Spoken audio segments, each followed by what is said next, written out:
You must go to war with yourself before you find peace. So I'm trying to give you tools on how to do that. It's a hard journey. It's a real journey. It's a journey that's going to take you way outside of being comfortable. When you want to fit in with people so badly, normal people, no better than you, you do whatever you can to fit in. And that's a bad place to be. You lose yourself in trying to create a character that other people will accept. Like I've said a million times before, the most important conversation is the one you have with yourself. You wake up with it, you walk around with it, you go to bed with it. Eventually, you act on it. Sometimes you act on it good, sometimes bad. You got to change the internal dialogue. That's David Goggins. This week on the Rich Roll Podcast.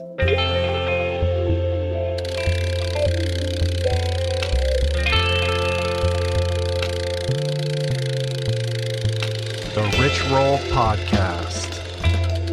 Hey everybody, how you guys doing? What's happening? My name is Rich Roll. I am your host. This is my podcast. Welcome. And welcome to 2019, a new year, everybody. How you guys doing? How are you feeling? Are you excited? I got a great show for you guys today. But to kick it off, get things rolling today, I got a special offer for you guys to get your nutrition moving in the right direction as we enter this new year. We have a special offer for you guys. We're offering $20 off our Plant Power Meal Planner when you go to meals.richroll.com and use the promo code POWER20 at checkout. Basically, for just $78, you'll get unlimited access for 12 months straight to thousands of totally customized, delicious, nutritious, easy to prepare plant-based recipes, unlimited grocery lists, grocery delivery in most metropolitan areas, and amazing customer support from our team of expert food coaches 7 days a week.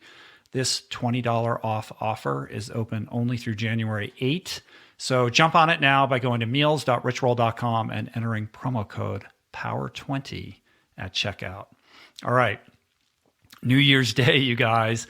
That's right, people. And boy, do I have just the thing to usher in the new year. Goggins, the mighty one himself. He's here today. If you've been with me for a while on this podcast journey, then that name will surely ring a bell. This is a guy who's had a tremendous impact on me and my life. And in many ways, it was his example. I credit his example as inspiring me to enter the world of ultra endurance many years ago. And quite honestly, I'm really not sure I would have ever achieved the things that I have achieved as an athlete had he not lit the path before me. I published my first conversation with David exactly 2 years ago on New Year's Day, 2016. And he's like a podcast star now, but that conversation was really his coming out party. It was his first real long form podcast. And to date, it is by far my most popular and downloaded episode in the history of this show over the last 6 years by a long shot. Well, now he's back, and I gotta say, better than ever.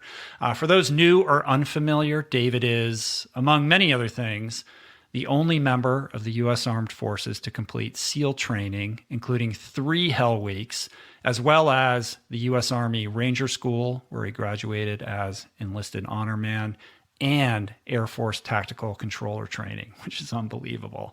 But David is perhaps best known for his superhuman feats of strength, including setting a world record for most pullups in a 24-hour period, and for competing in an exhaustive list of the world's most difficult ultra-endurance challenges.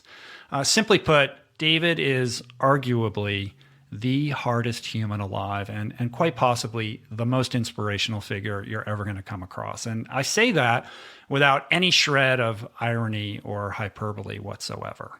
So picking up where we left off 2 years ago, he is here to blast you into 2019 in a couple few. But first, one of the best ways to keep your 2019 fitness resolutions is by gearing up in fresh new shoes and apparel that makes you feel and look great.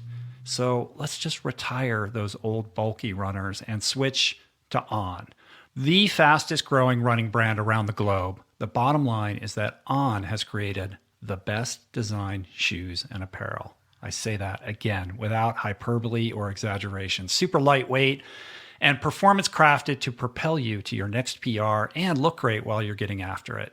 I just love everything that these guys make. I've been wearing On for a couple of years now, and their stuff is just amazing. It's minimal. It's beautiful. My favorite shoe is the Cloud X. It's perfect for those shorter tempo type running workouts or races. And that shoe just fits me like a glove with just the right amount of cushioning and bounce. You really feel like you're running on air. And for me, they fit so well that I don't even wear socks with them. So check them out. Right now, On is offering my listeners an exclusive offer to try the shoes or the gear for 30 days and put them to the test. That means actually running in them before you decide to keep. To avail yourself of this offer, go to on-running.com/richroll, on-running.com/richroll. And there you'll unlock a voucher and see a personalized collection featuring some of my favorite running items. Pick your favorite shoe or apparel piece and run in it for 30 days. If you love them, you can keep them. If you're not convinced, you can send them back for a full refund. I dare you, name one other shoe brand that does this. You're not going to find it. That's how confident they are, and I am, that you're going to dig all their stuff. Again, that's on-running.com/richroll to test On shoes or gear firsthand and experience what all the hype is about. Okay, you got your brand new shoes. Your fitness goals are in check with a plan to stay healthy and fit for the new year. Well, I can tell you that the best way to stay on track for the long haul is to be publicly accountable to those goals. And the best way to do that is to share your journey. And the best way to do that is with Strava, the premier fitness social network designed by athletes for athletes. When I decided to train for Otello last year after taking a few years off from competing, I decided to share every single workout that I put in on Strava. And I gotta say, it was the funnest thing because the community on Strava is incredibly supportive and positive, and it really did help me stay on point. Strava is free to use whenever you go for a workout, but there are a bunch of extra special summit, quote unquote, summit features for just a few dollars a month. And if you sign up for that, you get all kinds of really cool added features to geek out on, like training plans, race analysis, live performance data, workout analysis, and my favorite, comparing my performance against past performances on certain segments, and so much more, all of which really helps you understand where you're at in the quest to achieve those goals. And right now, for a limited time, Strava is offering my listeners a chance to try those summit features for free. All you got to do is go to strava.com/summit and enter the code RichRoll at checkout. That's strava.com/summit, enter code RichRoll at checkout, and get after it, people. All right, so you got your new shoes, check. You set some ambitious goals. So how are you going to stick with those goals after the initial excitement wanes? Well, accountability, logging onto Strava, that's going to help. So you got that sorted out. But what's going to really lock it down long-term is mindfulness. That's why I'm so excited to be partnered with Calm, the #1 app to help you meditate, sleep, and relax. Maintaining practices like meditation and prioritizing sleep can leave you feeling more rested, so you have more energy to go out and achieve those goals. If you head to calm.com/richroll, you'll get 25% off a Calm premium subscription, which includes hundreds of hours of programs, including guided meditations on everything from anxiety to stress, focus, including a brand new meditation every single day called the Daily Calm, all of which is perfect to guide you in building a meditation habit with staying power. They even have sleep stories, these bedtime stories for adults, which are designed to help you relax before you doze off. Head to the lavender fields of France with Stephen Fry, or explore New Zealand with Jerome Flynn from Game of Thrones. That's very exciting. For a limited time, my listeners can get 25% off a Calm premium subscription at calm.com/richroll. That's unlimited access to all of Calm's content today at calm.com/richroll. calm.com/richroll. So give yourself the gift of calm this New Year's. I'm telling you guys, it'll change your life. Okay, Goggins. Without a doubt, David is one of the most remarkable people I have ever met. And what makes his testimony, his experience, his journey so powerful is everything that he has endured to face and overcome this unbelievable laundry list of life obstacles that are so unbelievable and seemingly insurmountable that it's astounding. Everything from asthma, sickle cell anemia, psychological and physical abuse, obesity, academic struggles, even a congenital heart defect that often left him competing and winning races on a mere fraction of his actual physical capabilities. David recounts his journey in vivid detail, technicolor detail, in his incredible new memoir that just came out. It's called Cant Hurt Me. And I got to tell you guys, this is one of the most powerful and impactful books about redemption and personal perseverance that I have ever read. If you pick up one book this January or this year, please make it be this book, Cant Hurt Me. I really think it holds the potential to change your life. And if not that, at a very minimum, reframe your personal sense of capability. I highly suggest the audiobook version, which is read by his co-writer and my friend and former podcast guest, Adam Skolnick from RRP 218. He is the author of the book One Breath about freediver Nick Mavoli, which you guys might remember. In any event, after every chapter, David and Adam engage in this off-the-cuff, free-form podcast conversation between the two of them, kind of breaking down what happened in the previous chapter and sort of anticipating what comes next. And I found that to be utterly compelling. So I highly suggest you check that out. In any event, picking up where we left off 2 years ago, this is, again, I got to say, one of the most powerful podcasts I have ever produced. It's a conversation about the primacy of purpose to cultivate your inner voice. It's about passion and self-accountability. It's about the limiting beliefs that hold us back and the importance of mindset to overcome them. And it's about the embrace of suffering as a crucible for growth and self-knowledge. So, welcome to 2019, people. It's time to torch complacency. It's time to get brutally honest with yourself, to embrace vulnerability. And as David would say, to callous the mind, to get comfortable with being uncomfortable, because your life is not some future event, people. Your life is now. So here's Goggins in all of his beautiful, unfiltered glory. All right, let's do it. Let's do it, man. Man. Fucking Goggins. That is like the refrain throughout the audiobook, man. Skolnick popping in with just like after every chapter, like, man, Goggins, what the fuck? I mean, I thought I knew the story. Right. And I know a lot of it. Right. There's just so much more there, man. So much more, man. Unbelievable. It's all surface, man. I only had an hour to talk to people in the podcast. You guys get the surface version. The book goes deep, dark into the sewer. Yeah. Tells you everything. It's an incredible accomplishment. It's such an unbelievable document. It's going to inspire and catalyze a lot of growth in a lot of people, man. So first off, like, congratulations on getting this thing done. Thank you. No small thing. No, sir. And what's amazing about it, before we even get into the content of it, is that you made this decision to self-publish this book. Yes, sir. Right now, it's at like number 2 or number 3 on Amazon of all books. Right. Right. That just doesn't happen with a self-published book. And you've been able to do this without any mainstream media whatsoever. Like, I did a Google search this morning. I wanted to see any hits that you had like in the last week or in the last day. Right. You're not on the Today Show. You're not on Good Morning America. You didn't do any of that, No, man. This is all self-propelled DIY. And to go from that place to the very top, like selling the number of books that you're selling, like right out of the gate, is just insane. Right. There's got to be a lot of people in publishing looking at that going, what is going on here? Well, that's been the story of my life. I see something that's quite off, quite not the same, and that's what I go for. This book is exactly who I am as a person. Exactly the way I did this book is how I've done almost my entire life. Mm-hmm. Is I see what is not the norm, what's impossible, what all the theorists say you shouldn't be doing this. That's the wrong way to go.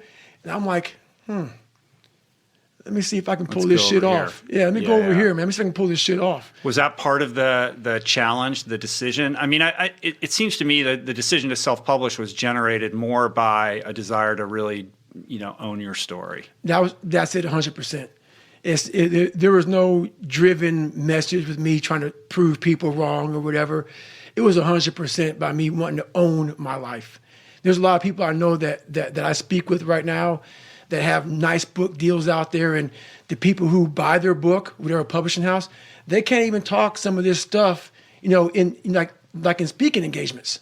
And I'm like, what? You can't even talk your story? And some of these, they're like, no, like I got to make sure that they're aware of it. And I'm like, no, man. I want to own 100% of the suffering I went through in my life. I don't want anybody telling me, hey, Goggins, you can't say this. I would lose my shit. What I suffered this badly, and you're gonna fucking tell me I can't say this? Right. There've been all kind of problems with that one. So I made sure that I wanted to own all of Cant Hurt Me and own all of my own life story. So that's what it really is all about. Well, you really have ownership not only of your own story, but your ability to tell it. Right. And as somebody who's like a member of the ultra community, I remember, and I think we talked about this last time. You kind of disappeared for a couple years there from around I don't know what it was, like 2009, 2010 to about 2013. Yep, that's it. You had like a website and a blog that would get updated once in a while, and I would check in and try to see what you were up to, and you just went totally dark. I went ghost, man. Yeah, and I didn't know about the heart stuff. There was something about there's a health thing that you're dealing with. Right. And I thought, oh, this guy's just disappeared. Right. But that was the recruiting era, right? Where you were just on the road telling your story and putting in the reps on how to tell your story. So it was the recruiting era for me when I started becoming like the Navy SEALs needed more blacks in the SEAL teams. And that's what people don't understand. Why did you become a recruiter in the SEAL teams? I was one of the few black guys, and I'd already done Badwater. So I got a little bit, small bit of notoriety for doing Badwater. And so the Navy SEALs were like, oh my God, we could use this guy to try to get the 1% of the African Americans in Navy SEALs up to maybe 2%. And so I hit the road and started doing that. But I also I'm not a big guy on social media. So I was actually happy to kind of pull away from it. I'm just not big on that stuff. Even today, I'm just not a big fan of it, man. I'm a big introvert. I get a lot of my strength from being introverted, and going out there and doing what I do is all this is very difficult for me, man. All of it. Yeah, it's funny when you say you're introverted because you're so good, when it comes to sharing your story, and it's so compelling. And there's a lot of people out there like they're quote unquote like influencers or whatever who would be like, wow, like this guy's got, I don't know, what do you have, like 600,000 plus on Instagram or something like that. Yeah. And for somebody you're averse to it, you don't like it, you hate it, you only post once in a while, you don't really advertise what you're doing at all, but you've grown this huge following of people who are super interested in what you're doing. Well, I think it's important to do things you don't like. And I was very ashamed of my life story for a long time. I didn't want to go out and tell anybody shit about me. So that's why I had two people. I created one David Goggins and one Goggins. Right. And I didn't want people to know that I had all these issues. But after a while, people start to give you these different taglines, like you're superhuman, you're amazing. I'm like, you fuckers don't know anything about me, man. I'm this insecure kid. And I started realizing there's a lot of people out here who are going through a lot of problems that I once tapped into. I had a whole bunch of issues growing up. And, I felt compelled to just, you got to start sharing this stuff, man, because people see where you're at today. They see where you're at today. They see the man you are today, this rock hard human being. Show these people where you come from. Right. Show these people it's possible. It's funny when you're reading the book, like once you get into the later chapters, like 6, 7, or 8, all the way to the end, you start to forget chapters 1 and 2. That's right. And you start thinking this guy is a superhuman, and then you got to remind yourself, like, oh man, look where he came from. Right. I actually do that in the audiobook. In the audiobook, while Adam's reading, we have a moment where we stop because we're like 6 or 7, 6, 7, 8, where I start doing all these crazy feats and start going way beyond human limits for myself. And I tell people, while you're hearing this, I know you guys have already forgotten about how I came up. don't forget the torture I endured mentally and physically in my own mind, going through all this shit. So don't ever forget that. So people forget that so quickly when they get to that 7, 8, 9, 10 chapters. So it's yeah. quick. We should just mention the audiobook. I mean, the book is amazing, but the audiobook is next level. And part of that is because you guys kind of broke the paradigm here. Right. You made this somewhat risky decision to have Adam read most of the book, and we can get into the reasons behind that, which I think are well considered. But then after each chapter, you and Adam break it down podcast style, like informally, where you just freestyle on what that chapter was all about. And that just brings it to life in like this technicolor way, which makes it just such a compelling experience. Well, everything I do, I try to do my very best. And now that I'm out here trying to share this story with people, I want to be so real and so fucking authentic to the point where it was embarrassing to me. Mm-hmm. As I was writing some stuff and I was giving it to Adam and we were going back and forth, I'm like, man, I was talking to my fiance, do I really want people to fucking know this about me? But that's the power, man. And that's the strength power that you have to summon to be that vulnerable, because that's how people are going to be able to emotionally connect. Exactly. When they look at what you've done in Badwater and all the buds and all that kind of stuff, it becomes difficult for people to relate to that. But when you have the strength and the fortitude to share those parts of your life that do embarrass you or provoke shame in you, that's the real shit. I had to show people I was human. You know, people didn't think I was human. Mm-hmm. They thought I came from outer space, man, from some spacecraft and shit, and landed down here and just formed Goggins from the rocks and the soul of the earth. No, that's not how it is, man. So I said, I'm gonna share a secret with you all. Well, in one of the recaps, you tell Adam writing this book was the hardest thing you've ever done. And as somebody who's done a lot of hard shit, that was a surprising thing to hear. Well, looking in the mirror at yourself, because I did a really good job by creating this guy I am now. So I can just go by and just live by this guy here. This is who I am. Do you think of it as like this, because you refer to yourself in the third person Always. All the time, right? So it's like this character that you're trying to aspire to be that's distinct from you. Like you create this like division. How does that work? It's a big division because when I talk to people, like I see where I'm at today, but I know where I come from. And it's kind of hard to almost separate that. I'm almost, not in a way I'm kissing my own ass, but I'm amazed at what a human being can actually do. So when I start talking to myself in the third person, it's strictly because I know that I literally made this human being out of just like a whole bunch of scraps. Mm-hmm. And I wasn't, I wasn't a mechanic. I wasn't a carpenter. So I didn't know how to do any of this shit. Mm-hmm. I wasn't trained in how to build a human being from nothing. Like my mom didn't train me. My dad didn't train me. Life didn't train me. Well, life did train me. Yeah. Life did train me, correction. And I started putting this scrap metal together. I'm like, I wonder what the fuck's gonna happen. The first year I tried to do it was all fucked up. And after a while, I started learning more and more and more through pain and suffering. I started learning so much about stuff. Before I knew it, man, I built this beautiful car. And I'm like, how the fuck did I do that? And I knew how, and I know how to do it because I have all the tools through all the failure I went through trying to build this person who's Goggins. Mm-hmm.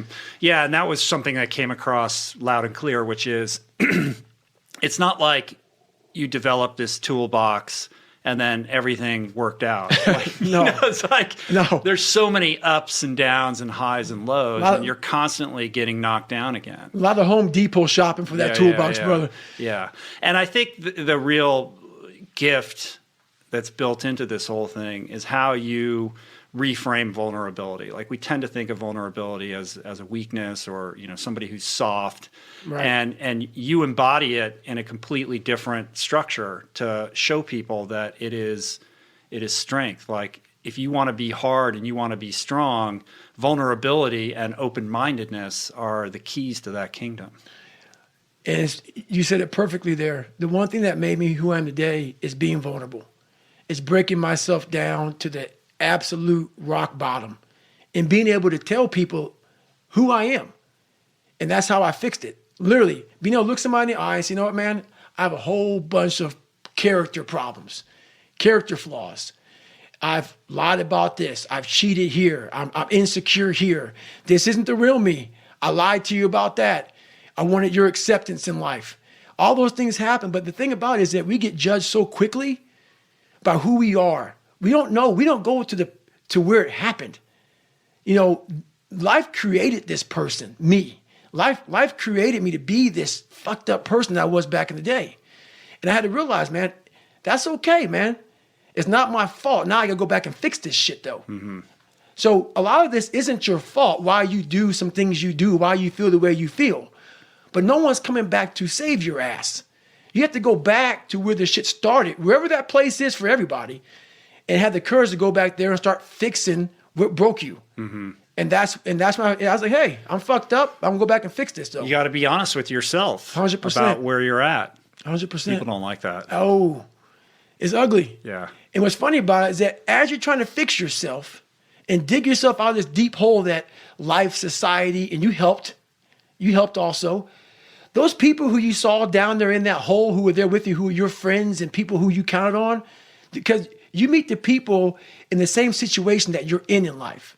Those people become your friends. And the second you try to get out of that situation and become better, those people are in that grave, in that dungeon, just yanking at your heels, man, saying, get the fuck back. Oh, no, come on back here, motherfucker. Yeah. You ain't gonna make me feel like shit by you getting out of this hole. Who the fuck do you think you are? So I get that all the time now. People would constantly remind me of who I used to be back in the day. And they always come out of the woodworks, man. Versus my That's still happening? You know what? When you come from a small town, and you come from a place that a lot of people don't want to come out of it and get out of it, and all you want to do is become somebody, when you have small town mentality is a real mentality. You've got to be able to get out and let your mind see open-mindedness. Because a small town, what it does to you is it closes your mind, completely closes your mind. Not everybody. This isn't everybody. A lot of people. You have to be able to go out there and create open-mindedness. You need space. You need space to see the world. Like a lot of racism, a lot of ignorance in the world, it comes from people not being out and seeing other things, seeing other people, seeing all kind of shit.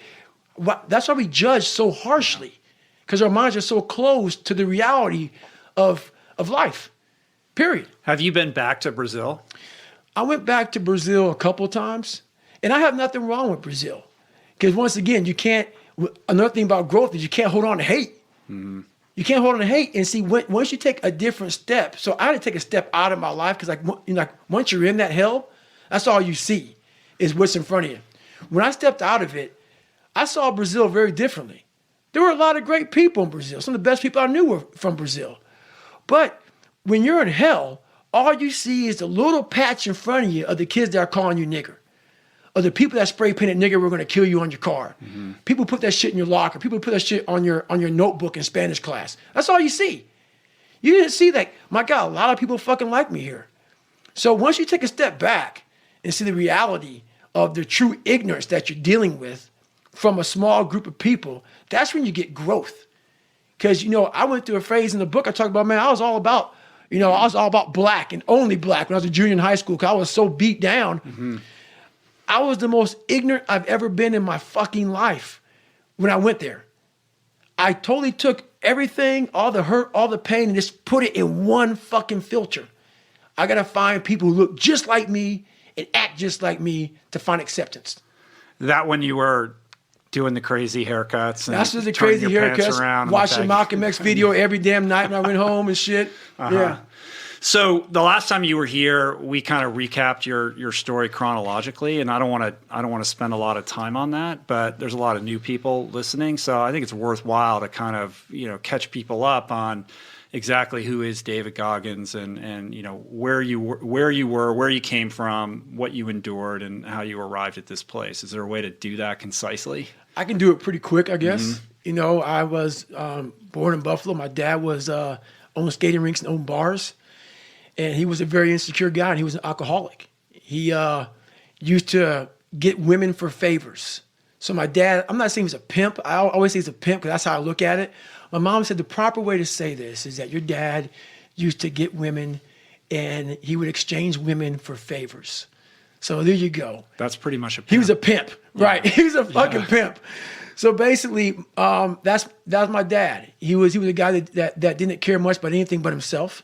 But he was kind of a baller in your community, He was a big baller. Right? Knew O.J. Simpson big time. Knew all the Buffalo Bills. Him and Rick James were best friends. Wow. So we had two different sides. It was the side that everybody saw, which was the side of this man. Your dad is so damn cool, man. He's awesome. And we lived on Paradise Road. The second that door was shut in that house, it was game on. The real him would come out. It was a perfect Jekyll and Hyde. So when you're born into that at a young kid, and like you're getting beat for no reason, I'm not. Whippings are whippings, man. Yeah. But this guy would beat you for no reason, just because he was drunk, just because he saw you, whatever. It's like kind of like an Ike Turner character. Ike Turner probably on steroids. Right. So that's who he was, and he was a perfect person for psychological warfare. The beatings were horrible, but the mind torture was the worst. Mm-hmm. He got so deep in my head as a young kid, and that really fucks up your foundation. When you're born, man, there's some sensitive years in there, man, where your brain starts to develop and starts to give you self-esteem, courage, confidence, all those things. And my dad was stripping that away from everybody. And when you see your mom, the worst thing to do is when you see your mom getting beat senseless at a young kid. Mm-hmm. That shit scars you permanently. I mean, she was like a prisoner to this prisoner. Guy. And what you guys had to do to escape and get away from him is like insane. So she was 19 when she went there, and she was an innocent 19-year-old, and she came from a great family, and she met this man, and totally just it was brutal. It was very sadistic the way she was tortured by him, and the way my brother and myself were, and that broke me and my brother up. My brother loved my father a lot. He saw something very different than I saw, because whenever my mom and I would get beat, my brother, I'm not calling him a coward by any means, he handled it very different than I did. He would go in his room. He didn't want to see the beatings. I would protect my mother. So in that, I saw a lot more of the violence. I was trying to protect her, and me trying to protect her, I really got beat. Mm-hmm. So when you're constantly in that battle and that struggle, and your brother's going in a different room because he didn't want any part of this shit. He hated it, and he loved family. He loves family. And I became the person like, hey, man, I'm not about it. And you had to shoulder the responsibility, this idea within you that you were responsible for making sure that your mom would be safe. And that was hard for an 8-year-old kid, because when we moved to that small town of Brazil, Indiana, I had a learning disability. I was stuttering. I was battling so much shit that I never even told my mom about, because she was battling her own demons. Right. So at 8 years old, I'm looking for comfort, and I'm like, hey, don't bother your mom with shit. You are not the man of the house. And I started becoming real protective of my mother at a young age. So whatever you're going through, man, you're on your fucking own. You're not gonna tell your mom shit. And she ended up finding out later through the school systems and through me failing and through me, all these issues I went through. She found out a lot, but I kept as much as I could from her, man. And that really was a hard task for me to raise yourself mentally when you're already in the deepest, darkest dungeon of all time. And I think that's where I started really creating myself. I had to really start creating a certain pattern, a certain process, a certain kind of indestructible toolbox to handle my life. Well, you were on this trajectory to nowhere pretty quick, but the kind of inciting incident that starts to shift your trajectory is this Air Force guy that comes into your life, right? Mm-hmm. Like you develop this obsession with the military. Right. And then you meet this dude who survived that parachuting. Right. It was nuts, man. Parachuting gone very wrong, and you become obsessed with this guy. And correct me if I'm wrong, but that seems like the first sort of glimmer of hope that you might find your way in a different So, path. Like I talked about a lot, it started off with the Rocky and Rambo movies. Right. Those are kind of like my fathers when I was coming up. But then when I finally met this guy named Scott Guerin, this guy that fell off, he had a parachute accident. A guy crashed through his parachute, and he fell 13,000 feet, pretty much to his death, because his parachute collapsed, and he fell 120 miles an hour to the ground. I mean, that picture in the book of him it's disgusting, right? And so he hit the ground, and I met him a couple years later at this CAP, Civil Air Patrol camp, and I'm sitting there, and no kid was like amazed by him. It was like, okay, this is a great story. I'm a kid. Let's go. I'm sitting there, he comes out, and I was amazed by Rambo. Like at a young kid, I was like, oh my God, this is the real Rambo. He came out, he had, he got his throat cut open to, to open up his airway. And so I saw he got trached, and I saw all these different things. I was like, my God, he came out talking all like Clint Eastwood, and he shared the story, and he's all hardcore. And I started following this guy, but he didn't know I was following him. So for a week long, he did push-ups and flutter kicks, and all. I was like, man, that is the real Rambo.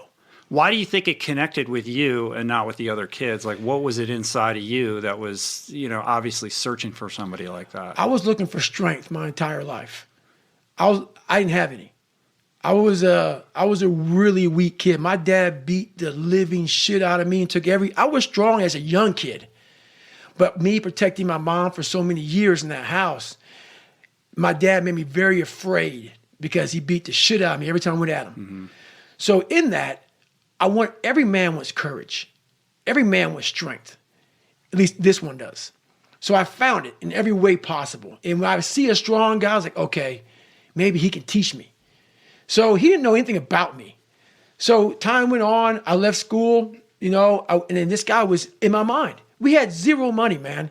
Like at one time, we lived in a $7 a month place, government subsidized apartments. Now we live in like a $200 place at this time. I went on a $500 phone bill. And back then, dude, and having no money, my mom wanted to kill me. I was in search of Scott Guerin. Yeah, no Google, no internet. Google, no nothing. You're just randomly calling up bases? Air Force bases, man. Calling up Air Force bases, man. Hey, do you know what Scott Guerin? What do you mean? I'm like, who's Scott Guerin? I'm like, he's a pararescue man. A what? Because, pararescue man, there's not a lot of them. So I started getting, there's a PJ base here, a pararescue base here. So I started tracking down pararescue bases. Finally, Key West, Florida. He's a scuba instructor down there in Key West, Florida. I leave a message. He calls back, gets a hold of my mom. I'm like, I cannot believe this guy called me back. My first question to him was, hey, man, can I come stay with you for a week? He's like, who the fuck are you, man? He didn't know who the fuck I was. Right. The guy let me come stay with him for a week.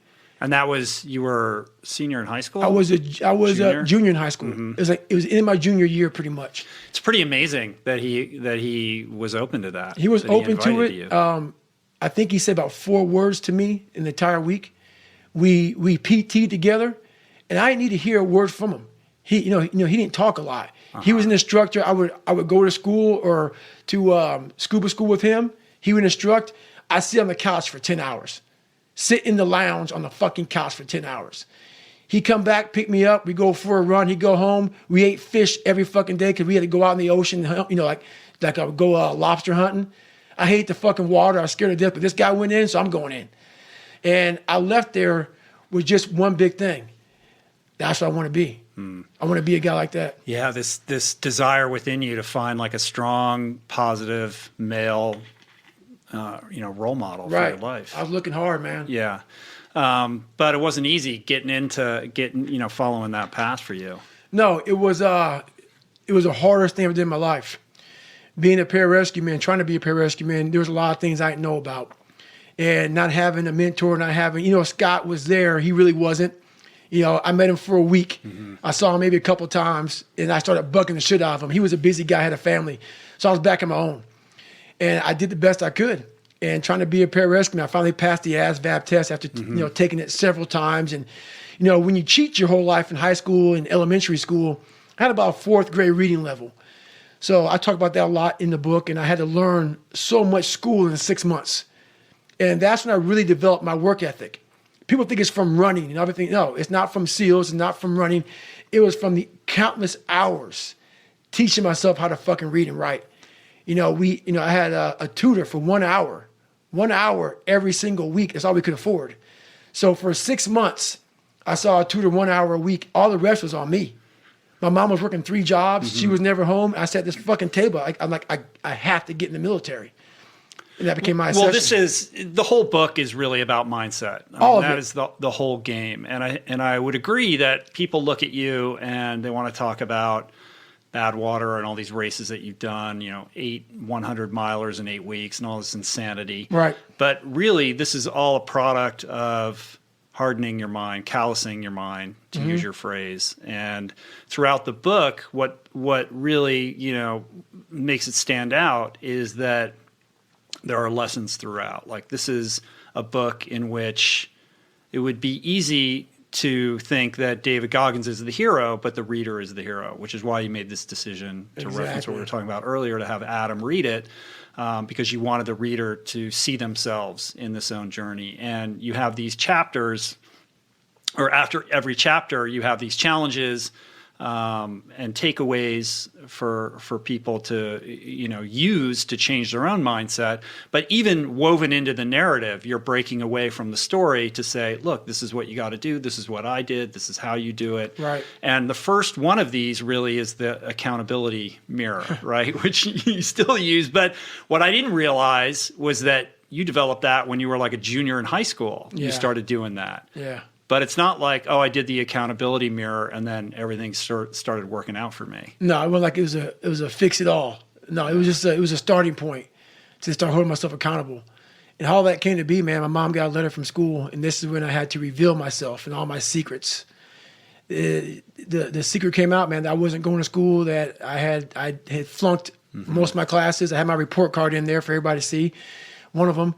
And it was revealed. D's and F's and that. Yeah, it was a nice report card. Thanks a lot, Rich. I appreciate it. You put it in there. I put it in there, man. But you have to talk about it right now.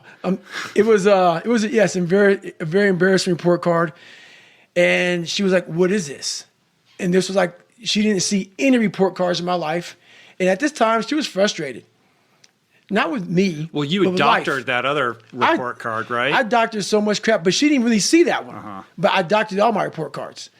And this one I had to reveal myself. And she was like, you know what, man? You're going to flunk out. And that was the conversation. I'm like, hey, we got to do something. She, you're going to fail.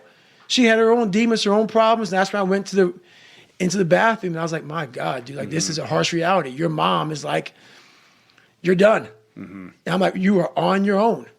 And the ASVAB was really the first real challenge where you tried to show up for something 100%. Right. That was my first real challenge. And what I love about the book is, there's the grand, huge challenges and accomplishments, but what I find most inspiring are just the small little things, like these little details. Like when you've left that test and then you're in the car and then you go back in. Yeah, so it's like things like that really touched me. That was actually trying to be a Navy SEAL. It was a different test. Right. But, yeah. So that was a very emotional moment for me. And I'm actually there right now in my head talking to you. I remember that moment like it was yesterday. I was a fat guy trying to be a Navy SEAL now, and my life had come to this crossroads where I'm like, man, you have to go right. And no one was going right. Everybody was going left. I'm like, you have to go right. And to know the pain and suffering I was about to endure by going right, the amount of accountability and failure I was going to witness and suffer by myself alone on this journey, it was daunting. So when I finally got to the ASVAB test, and I was taking it for my very last time to get into the SEAL teams or to try out, they weren't supposed to tell me my score. And I went back out to my car after I took it. I was on some computer test, and I didn't know how to use computer. I was wigging out about that shit because the first time I took it was like some like notebook. You open a Scantron sheet and you bubble it in with the number 2 pencil and shit. You turn it in. I saw a computer and I was like, oh fuck, what the shit? Oh my God! I'm like, it's on the computer, so I wigged out there, and I had to get a 50 on mechanical comprehension. And this was like the third time you'd taken the test, right? This is my second time. So I took it 3 times for the Air Force and twice for the Navy. So this is my second time for the Navy. And they're like, hey, this is it, man. You're done. You're too old. You have a limited amount of time to lose 106 pounds. And you have to take this ASVAB again. There's so many things that's crunching down my head. And so when I took the test, I knew I had a good enough score to get in the Navy. But to be a SEAL, I had to score high on mechanical comprehension, a 50. So the first time I got a 44 on mechanical comprehension. So I'm sitting there and I take the test and I hit send. Send meant it's out in outer space somewhere. But I knew it popped up at the administrator's desk. And he's not supposed to tell me shit. He tells you sit down, take your test, and you leave. I walked out, got in my car, or I was walking around the car, whatever. And I was like, I got to go in and find out, man. So I went in, I literally sat there. Everybody's taking their test, and I'm begging this guy. And he's telling me, I can't tell you shit. It's against government, it's against rules, everything. Right. He opened it up, he goes, okay, man. He said, you got a 65. I said, no, man, I didn't know I got a mechanical comprehension. And he scrolled the page down, and it was exactly a 50. And I literally, like, what came through my body, because it's easy to talk about now to you, but no one knew the time and energy I put into getting that 50. Right. It was pretty amazing. Yeah. I mean, what is that? What did that represent for you? Like the opportunity for a new life to finally It represented an opportunity for a new life, but the thing about it is, I'm trying to be a Navy SEAL. At this time, I was still 200 and some odd pounds. I still had more weight to lose. So think about this. I put everything on David Goggins to be a Navy SEAL. It's like going to the crap table with your last $1,000. And you say, you know what? I'm going to put everything on this fucking, on black. And hopefully I win. If not, I'm broke. I put my whole life, a guy that was scared of the fucking water, a guy that could fucking taught himself how to read and write, on being one of the hardest motherfuckers on the planet. Think about that shit. A guy that came from nothing. I put my whole life, and I'm going to go out here and put everything on David fucking Goggins to be a Navy SEAL. Not to go be a fucking, Boy Scout or some shit. A Navy SEAL. And I look at that, and I did all this shit just to get the opportunity to succeed. That's what people don't fucking understand, man. And people see the end result. I remember that guy saying, my God, man, I can't believe what the fuck I've just done. I put everything, ruined relationships, ruined this, ruined that, put everything on. In fact, I have to become someone in this world, or I'm no good for anybody. Where does that come from? Where did that compulsion, that drive? It comes from a disgusting place of not being fulfilled in your life, of afraid of dying, having never accomplished anything. That's a fear that some people run away from, that people don't want to face. When you have a real fear of dying and being just another person, that I live to pay the bills. I made $1,000 a month.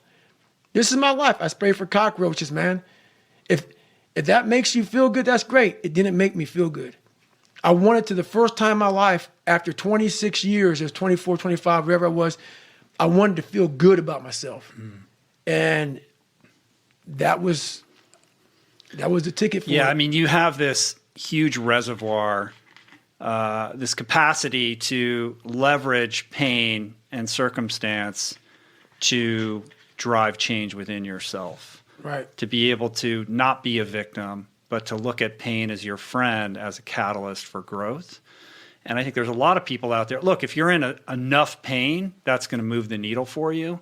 There's a lot of people out there that are in just enough pain where they're willing to just settle for what they have because they're not in enough pain to change. Right. And the fear of change outweighs the pain of their daily existence.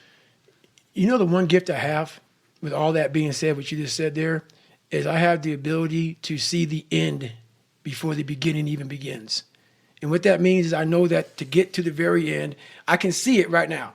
So before I went to Buds and I was losing all this fucking weight and shit, I saw myself walking across the fucking stage at 191 fucking pounds, because that's what I had to get to get into the door. I saw myself 6 months, a year later, whatever it's going to take me to do it. I saw myself walking across that stage, getting that fucking certificate of graduation from Buds. And I was able to be there at 300 fucking pounds. And that feeling that I was nowhere near that fucking feeling, I was able to put myself there 1,000,000 times every fucking day. And that feeling of like, my God, that is going to feel fucking amazing. That's what made me suffer. That's what allowed the pain to be real and say, this is worth it. I want to feel for this fucking next 18 months. It took me 18 fucking months to finally become a Navy SEAL, to finally, just get through Buds. 18 months. It's 6 months. It took me 18. That's what woke me up every fucking morning, was I'm going to put myself through this much fucking pain and suffering for a few seconds. That's all it is. A few seconds of joy. And it's so fucking worth it, man. That's what people don't get. So I'm able to put myself at the finish line, even though I have no finish line, but at the finish line of an event before I even start the motherfucker, to say, how are you going to feel at the end of this? Well, visualization is one of the challenges. And part of that is not just visualizing success or living in the reality of achieving what you're setting out to achieve, but also visualizing how you're going to navigate all the obstacles that are going to get thrown in your path. Right. Visualizing is my biggest tool of life. That's why I've been able to put myself in cold water, put myself in a 100-mile race millions of times before I've done it. And I'm able to go through the race and see how I'm going to feel at mile 50. Almost to the exact feeling. Right. So when it comes up, it's no surprise. It's no surprise. I've already done this a million times. Mm-hmm. And that's the one thing I practice and practice and practice and practice overnight. But also, the most important thing is I practice that feeling of accomplishment that I'm going to have when it's all said and done with. The crazy thing about the ASVAB story is that in addition to having to pass this test and get that 50, you also had to lose 100 pounds in like 30 days or some crazy short period of time? It was less than 3 months. Right. Okay, 3 months. But you compartmentalize these two tasks and say, look, the first thing I got to do is I got to pass this test because the weight doesn't matter if I don't get that 50. And you shelved or put off losing the weight to focus on the academic end of it until you completed that hurdle, and then you looked at the weight stuff. I'm like that now to this day. You still got it done. Yeah, but it's like being focused on one thing at a time. I have to be very present in everything I do. Like right now, I'm with Rich Roll. I'm not thinking about shit, but Rich Roll. And what the fuck's coming out of your mouth right now? That's what gives me a huge advantage in life, especially today, in this day and age, with so much shit going so fast and everybody wants to keep everything going, everything up and everything. I want to be the greatest multitasker of all time. Not me. If I put my 100% into what's in front of me, I will destroy it. If I'm out here just multitasking and shit, I'm going to half-ass everything I do. So it is the most important thing in the world to me, is being focused at the task at hand. And it's getting harder and harder to do that because there are so many distractions, and it's so easy to distract yourself. Yes, it is. You don't ever have to be bored again with these things in our pockets. No, but the one thing I'm most scared of in the world is losing touch with the best thing in the world is your mind. Your mindset, how you can picture yourself, how you can focus, how you can drive, how you can put yourself in so many situations to get out of it. Because those headphones we listen to, those phones that we Google to find information, there's so many situations in my life where that shit's not going to help me. It's not going to help me. And you're able to just turn that off. So fast, because I know what's helped me. None of that stuff has ever helped me. Mm-hmm. None of that stuff's ever helped me. What has helped me has been me alone, getting my shit together and being accountable for who I'm not and who I want to be. It's the only thing that's helped me. So you get in, you get the opportunity to become a Navy SEAL, and then you end up going through BUD/S 3 times. It's like, yeah, Merry Christmas. Insane, I got lucky, man. Yeah. Mm-hmm. Unbelievable. And the stories of what that entailed are like so vivid, man. Mm-hmm. It's unbelievable. Well, I was very fortunate to go through 3 times. And not in a sadistic way, in a life-changing, growing way. I found out so much about myself through going through that training 3 times. And I went through the hardest part of the training 3 times. After the first phase is the crucible, man.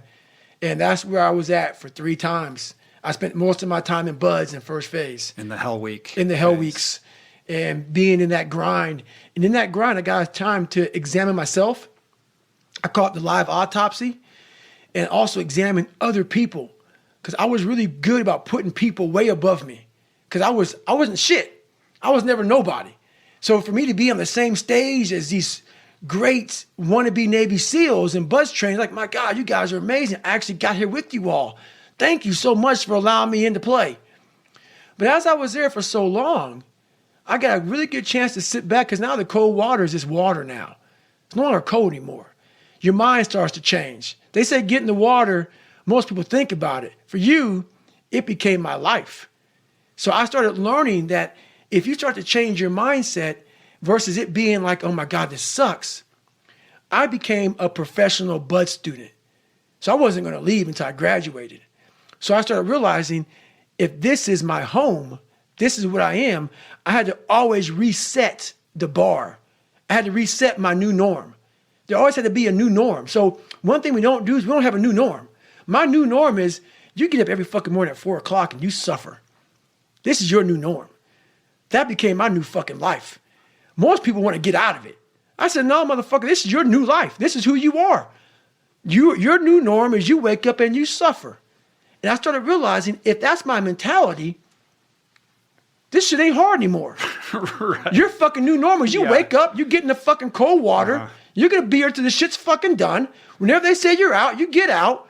So my new norm, so I do that now today. My new norm now is if I'm doing a 200-mile run, your new norm now, man, is you fucking are doing 200 fucking miles. The Roger that mentality. That's it, man. So at what point during this BUD/S experience do the instructors start to take notice of you in a way that separates you from the pack? Is it SBG or these guys that are like, they're starting to go, hey man, this dude's cut a little bit differently? SBG noticed it. He noticed it in my second hell week. Because I really, and this is no lie, I'm very open about my life, so I'm open about this. I really started to enjoy the fact of seeing what the human mind was capable of and seeing that what is so horrendous, there's so much joy and glory in this shit. And when you see other alpha males, like, SBG in the book, he was one of the hardest guys in the SEAL teams. He's looking at you like, the fuck is wrong with you? Right. Well, they start testing you. Like, they're like, let's play this out, right? And there's that story where he makes you swim out to the boat. On my own, Wednesday night. And that fucked me up because my knee was, it was broken. It was fucked up bad. And it's Wednesday of Hell Week and all the boat crews are past the surf zone. And I just got a Toradol shot in my knee because let's go, man. We're going. And, it's fucking it's real late at night and it was fucking raining and the class is past the surf zone and I'm still not a big fan of the fucking water. The ocean is very unforgiving. And I had this big life jacket on and SBG's like, hey, follow me, man. Should we run a mile down to where the boat crews are at out past the surf zone? I'm thinking, hey, we can wait for him to come on in. He goes, hey man, get a Kim light. He broke a Kim light, put on my hat and said, go out and fucking get him. And I was on my own. There was no swim buddy, so I can buzz you for swim buddy. Yeah. And when he said that to me, I said, "Are you?" In my mind, I said, "This motherfucker is joking. He's got to be joking, man." It's Wednesday. He must have been thinking like, "I'm gonna break this guy. Like this is gonna be the moment." I think that's what it was. But we're pretty tight now. And he said, "No, that wasn't it at all." He said, "You're one of the only people in my tenure as a BUD/S instructor that I've ever done that with." He said, I knew a person like you would have found that as a challenge. And I had to dig deep because I didn't want to look at him and say, hey, man, I'm not doing that shit. Even though I think I could have because there was no swim buddy. Yeah. You don't go out there Wednesday night after like 80 hours of Hell Week and you're like seeing stars and shit like I'm during the daytime. You're seeing boats that aren't out there. You're hallucinating. You're all over the place. He sent me out there. I was like, okay, this is my time to show one of the baddest motherfuckers in the world that it's on. So I got my shit, man. I went out there and did it. And I detail it well in the book, but it was a moment that I started realizing I'm starting to separate myself now. Yeah. So there's two kind of themes that emerge from that. One is this idea of taking souls, right? This sense that, hey, I came from nothing and I'm here amongst the best. And then starting to realize like, hey, these people are human.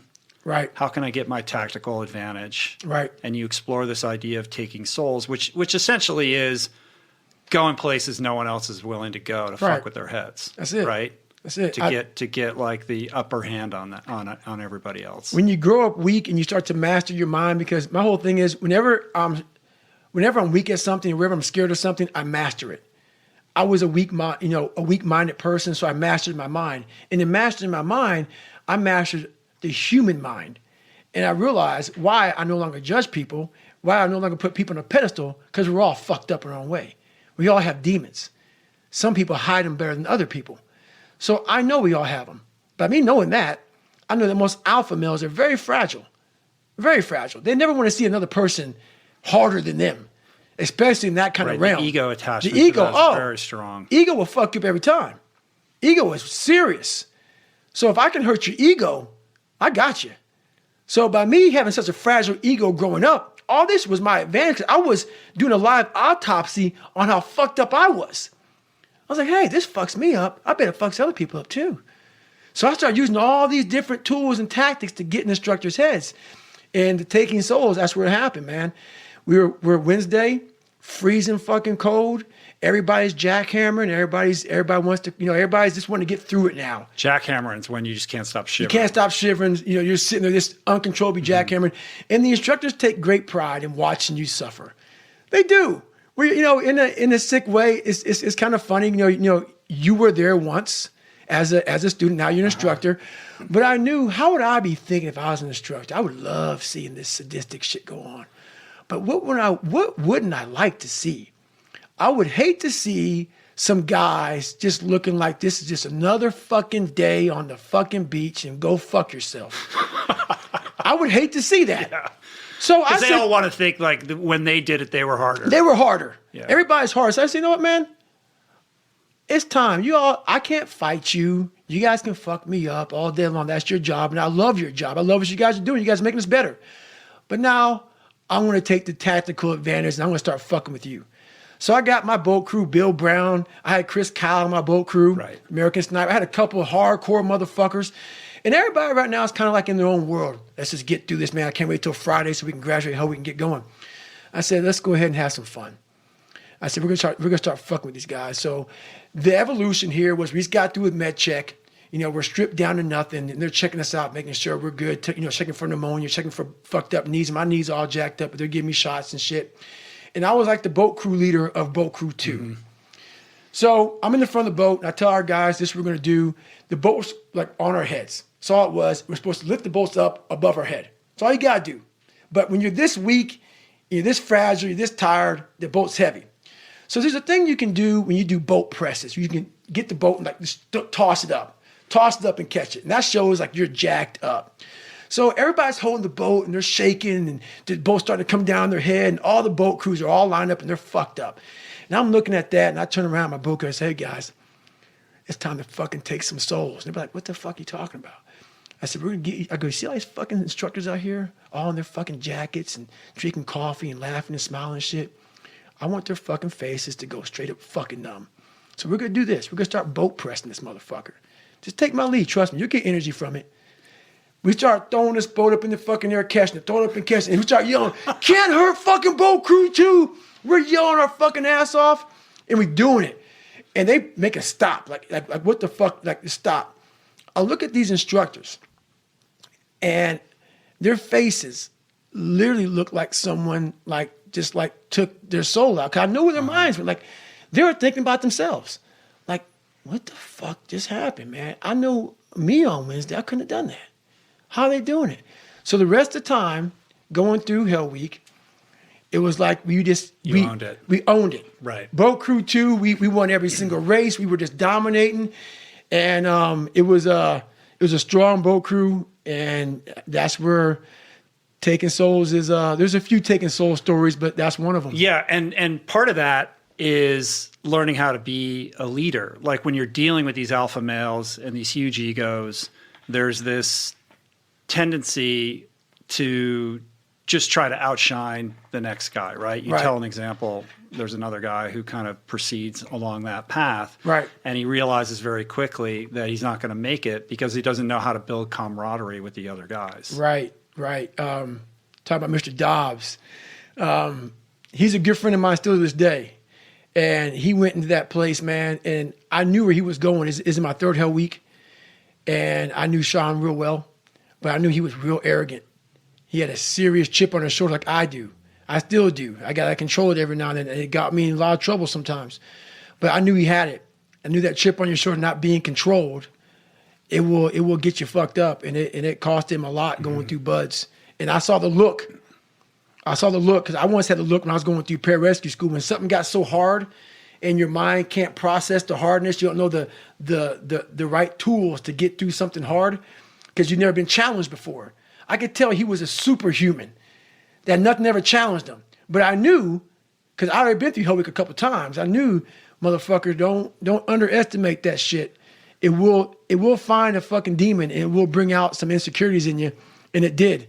And it was like maybe 30 hours in the Hell Week or something like that. I'm looking over at him and I smile at him. We're standing just like this in line.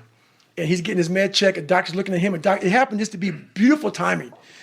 And I'm sitting there, I'm getting med checked, and I'm looking at him, and his eyes, he's 1,000 yards still looking right through me. And he's getting med checked, and I'm looking at him. And before all this happened, I told him, I said, don't underestimate this motherfucker, man. He goes, I can't ever see myself quitting shit, Goggins. I go, watch out. I go, watch out. I go, this motherfucker will get in your head. I go, the end is a long way away. So we're sitting there eye to eye, and he didn't see me. I'm right in front of him. And I can tell he's thinking he has that quitting mind starting up. And I look at him, I go, I told you, motherfucker. I told you, motherfucker. And next thing I knew, man, our car pulls up, and he rolled out. Rings the bell. He rings the bell and he quits. But it was he's a great human being, hard motherfucker. It doesn't make you, when you quit something like that, man, it's a huge lesson learned that I can't go into anything thinking that there's nothing that's not going to get in my way. You got to be prepared for all those obstacles. Right. Well, on this theme of the reader being the hero here, like what is the takeaway on the stealing souls thing? Because that's one of the challenges. Well, there's tons of takeaways with that one, man. It's about finding energy and strength when you have none. Like a lot of times in life, like that situation right there, man, it's the worst time of your life. There's energy all around us, but we think that we have to have it. It has to come externally a lot of times. We gotta have like a TV in front of us, watch somebody, listen to a podcast, listen to a great music. A lot of times in life, it's fucking quiet. And those are the times when you want to run and hide. You gotta be able to find energy. You gotta make up games, make up tricks, make up whatever you can to get to the next evolution of life. So taking souls is just another way. It's not about hurting the person you're against. It's about finding a tactical advantage in every situation you fucking physically can to get to the next. You're trying to inch further to the goal line. And you don't want to go. And what is that goal line? The goal line is whatever it is for you. For me, I want to get through Hell Week. And I want to get through Hell Week with my head up high, being strong. I don't know what the goal line is for everybody. My goal line has been very different for most people. But you're trying to find energy and strength to stay in the fight, to continue on until you get that second wind. The second wind is coming, whatever the second wind may be for you. It's coming. But what happens is we get so stressed out that the end is so far away that we just can't find another foothold or another handhold, so we jump off the cliff and we just fall. There's another one. You got to find it. So taking soul is the one way to do it. Well, as you progress through this journey that you're on, and you're winning these victories along the way, this idea kind of comes upon you, which is this drive to be uncommon amongst the uncommon, right? You mentioned a few moments earlier that you started distancing yourself even from the SEALs themselves. Like, okay, I've done this. I've distinguished myself amongst these guys. Like, now what's the next challenge? How can I push myself harder? Like who, what are the other circumstances I can put myself in to be the hardest motherfucker on planet Earth, which was kind of the driving impulse underneath all of this, right? Right. So elaborate on that a little bit. So for me, that's why I wanted to become a Navy SEAL. I wanted people to push me outside of my comfort zone every day. And I thought this was going to be the absolute best platform to do that. These guys, the stories I heard after BUD/S, it just gets harder. And I didn't see it that way. Because BUD/S is just to become the SEAL. That's right. I'm like, my God, I can't even imagine what the fuck's going to happen.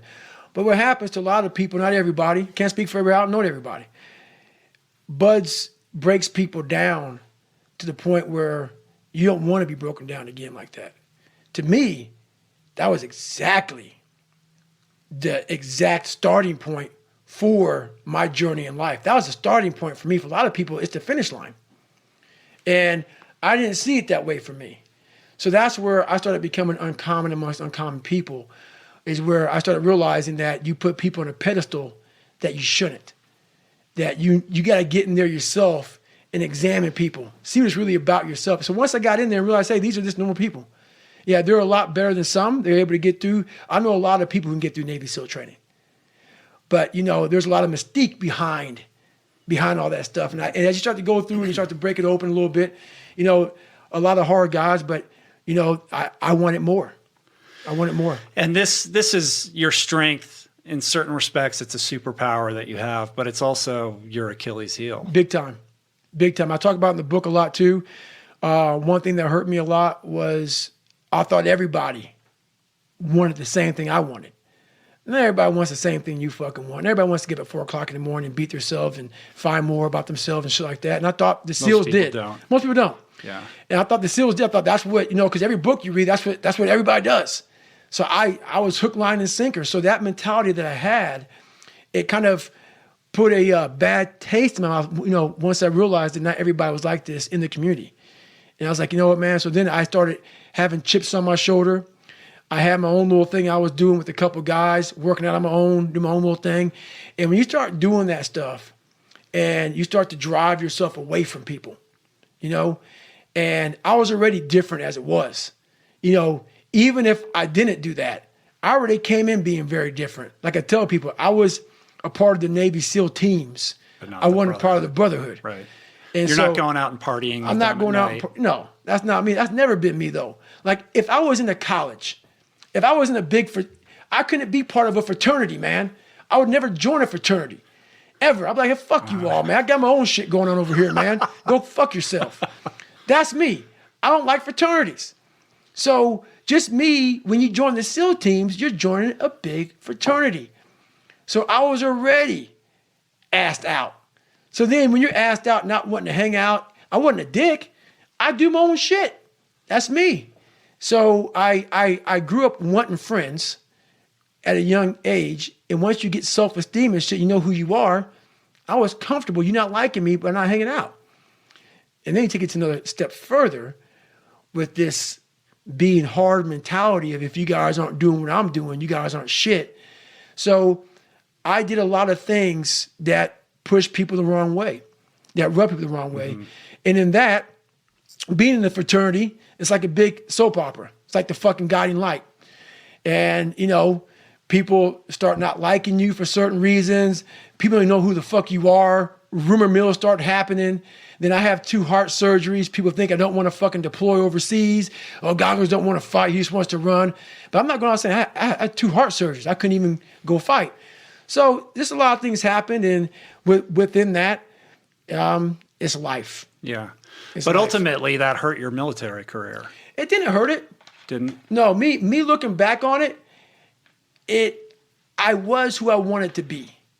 I was who I wanted to be. So hurting it, I don't think hurting it is being an Air Force guy, being a Navy SEAL, being a Ranger. Yeah. My goals were finding the baddest men on the planet, working with the baddest guys on the planet. And the heart surgeries hurt me a little bit. But what I realized is I got a lot of growth from examining people. My insecurities, their insecurities. My military career was absolutely stellar. Not many people have pulled off Honor Man everywhere I went and done the things I've done. I didn't deploy as much as I wanted to. Yeah, I went to Iraq, stuff like that, but I wanted to deploy a lot more with the heart surgeries, keeping me out of training for 4 years. That hurt me a lot. But all in all, there's not many people who've done some of the things I've done. Right. So not satisfied with just being in the Navy SEALs, you decide you want to go to Army Ranger School. Yes, sir. And you go and do that. Yep. And you distinguish yourself there. So, when the dust settles, you've done Air Force, what is it called? The TACP, it's called Tactical Air Control Party. Navy SEALs Buds, and then Army Ranger School. And I went to Delta Selection twice also. Right, exactly. So how did that play out ultimately? So at Delta Selection, I went the first time when I was I went both times as a Navy SEAL, which is very frowned upon because we have our own little group there. Yeah. Dev group. So how that even came to be was after my second platoon where me and my guys didn't get along. We had a great deployment, but we didn't get along. Bottom line. Once again, it's how life is. When you come back in a fraternity like that, rumor mill flat, goes around and maybe Goggins has a bad attitude, don't work with him, whatever. So I didn't get my orders to go to DevGru. I actually screened for DevGru, didn't get picked up, or I got picked up to go to the screening process. I passed the screening process, was going to Green Team, a lot of these fucking things nobody knows about. But anyway, I didn't get my orders to go to DevGru. So I said, you know what? It's a good time for me to go try out for Delta Force. So I went there, got messed up. You know, I fell down a mountain. My leg got trapped in a mountain or in some rocks, broke my ankle, messed up my ankle real bad. Then I had the heart surgeries. Then I went back to Delta, and I was getting ready to get to the very last day. And what happened there was I was getting real happy. I'm going to be a Delta guy. This is the shit. I can't believe it. I'm back in the game. And once you let your mind get unfocused, you get lost out in the woods. And out there going through Delta selection, it's a lot of land navigation. And if you're not paying attention to that map and compass, and it was my last day before the 40 miler, and the 40 miler was like the big last thing you do, and I was going to fuck that 40 miler up. Right. But that's your game. That's my game, man. Yeah. And There's one thing you're going to be able to execute on. I'm going to fuck that up, man. You put weight in my back and go, man. I'm going to hurt you. And I was about 2 hours ahead of time, and I was just going through thinking, man, I'm fucking done. I made this shit, man. I'm going to go back into doing my shit. I'm going back out to fight, man, with an elite group, a tier 1 asset. I was so stoked. My mind got drifting away, and I got lost. And I found myself lost. I reoriented, I got fucking back on track, and I went to what I thought my last point was. I saw another student. I said, hey, man, we only got 5 points. He goes, no, motherfucker, we got 6. And I was like 45 minutes from drop dead, and I made it by 1 minute. And if you make it by 1 minute after making it by 2 hours every day, I was getting there 2 hours early every day. I don't know what the standard is at Delta. They don't tell you shit. And there's 2 vehicles you get into, man. One vehicle goes to another campground, meaning you're still here. And the other vehicle goes to some speed bumps back to your rack, saying you get on a fucking airplane. I went in that vehicle. Yeah, that was it. How many soldiers are there, though, that have gone through all of those programs? I can say, honestly, I'm the only one. You're the only one. For 100% fact. I know for a fact, and I haven't Googled it and looked at it. I know there's nobody in the world who's willing to say, let me screen for Delta Force twice. Let me go to Army Ranger School as a Navy SEAL. Let me go to Navy SEAL. Let me go be in 3 Hell Weeks. Let me go to Air Force. So my military career was phenomenal. There's a classic quote in the book. I think it's, as I recall, I think it's when you decided you wanted to go to Army Ranger School, and one of your guys says, he goes, man, Goggins, you're the kind of guy who would like to be a POW just to see if you could fucking do it. He was my OIC, and I actually still talk to him today of my first platoon. I really respect the guy an awful lot. I wish I could pop his name, but I don't have his permission right now. He was a great leader because he understood me. As a good leader, you have to understand everybody that works with you. He understood the uniqueness that is me. And I'm a very different person. You gotta be a real fucking man to understand David Goggins. And I give him a lot of credit for this. Let me be me. And I screened, and he went to DevGru, but he said that before Ranger School because I put a chit in. A chit is a special request chit. I put 7 special request chits in to go to Ranger School as a new guy in the SEAL teams. It's like, why the fuck are you trying to go to Ranger School, man, as a SEAL? And back then, they were sending some Navy SEALs there for punishment. They sent a few there, and I was going because I was like begging to go. I'm like, there's another challenge out there that sucks, that people don't want to go to, that I can grow from, that I can see some more uncommon motherfuckers out there that want to get hard and get after it. And I always found out one thing. When you're in training, that's where you find how people really are. I found the best out of people in training. That's why I love Buzz. That's why I love Ranger School. But once you get out of training, very few people keep that same mentality. It's like, hey, thank God I'm done with it. That's why I always love going back to scratch. Mm-hmm. Yeah, and the cool thing about Ranger School is you show up and they strip you of everything, so you don't know who anybody is or what their rank is or any of that kind of shit. No, there's no rank, there's no shit. And they just presume that you must have gotten in trouble, right? That's the only reason you'd be there. Right. So tell that story about. So before I showed up to Ranger School, man, there were a couple of Navy SEALs got sent there for punishment reasons. And a couple of them quit, not because it was too hard, I imagine, probably because, fuck you, I'm not going to be here for punishment. I'm not going to get my ass kicked again. I went through Navy SEAL training. So it just came with the attitude of being there. So a couple of them said, I'm out. So that gave some of the SEALs a bad reputation at Ranger School. And then I show up and I'm like, yeah, I want to be here. And they thought I was just another guy that got in trouble, not knowing that I begged to come here and I begged to get beat on for 69 days and starve and lose 56 pounds like I lost.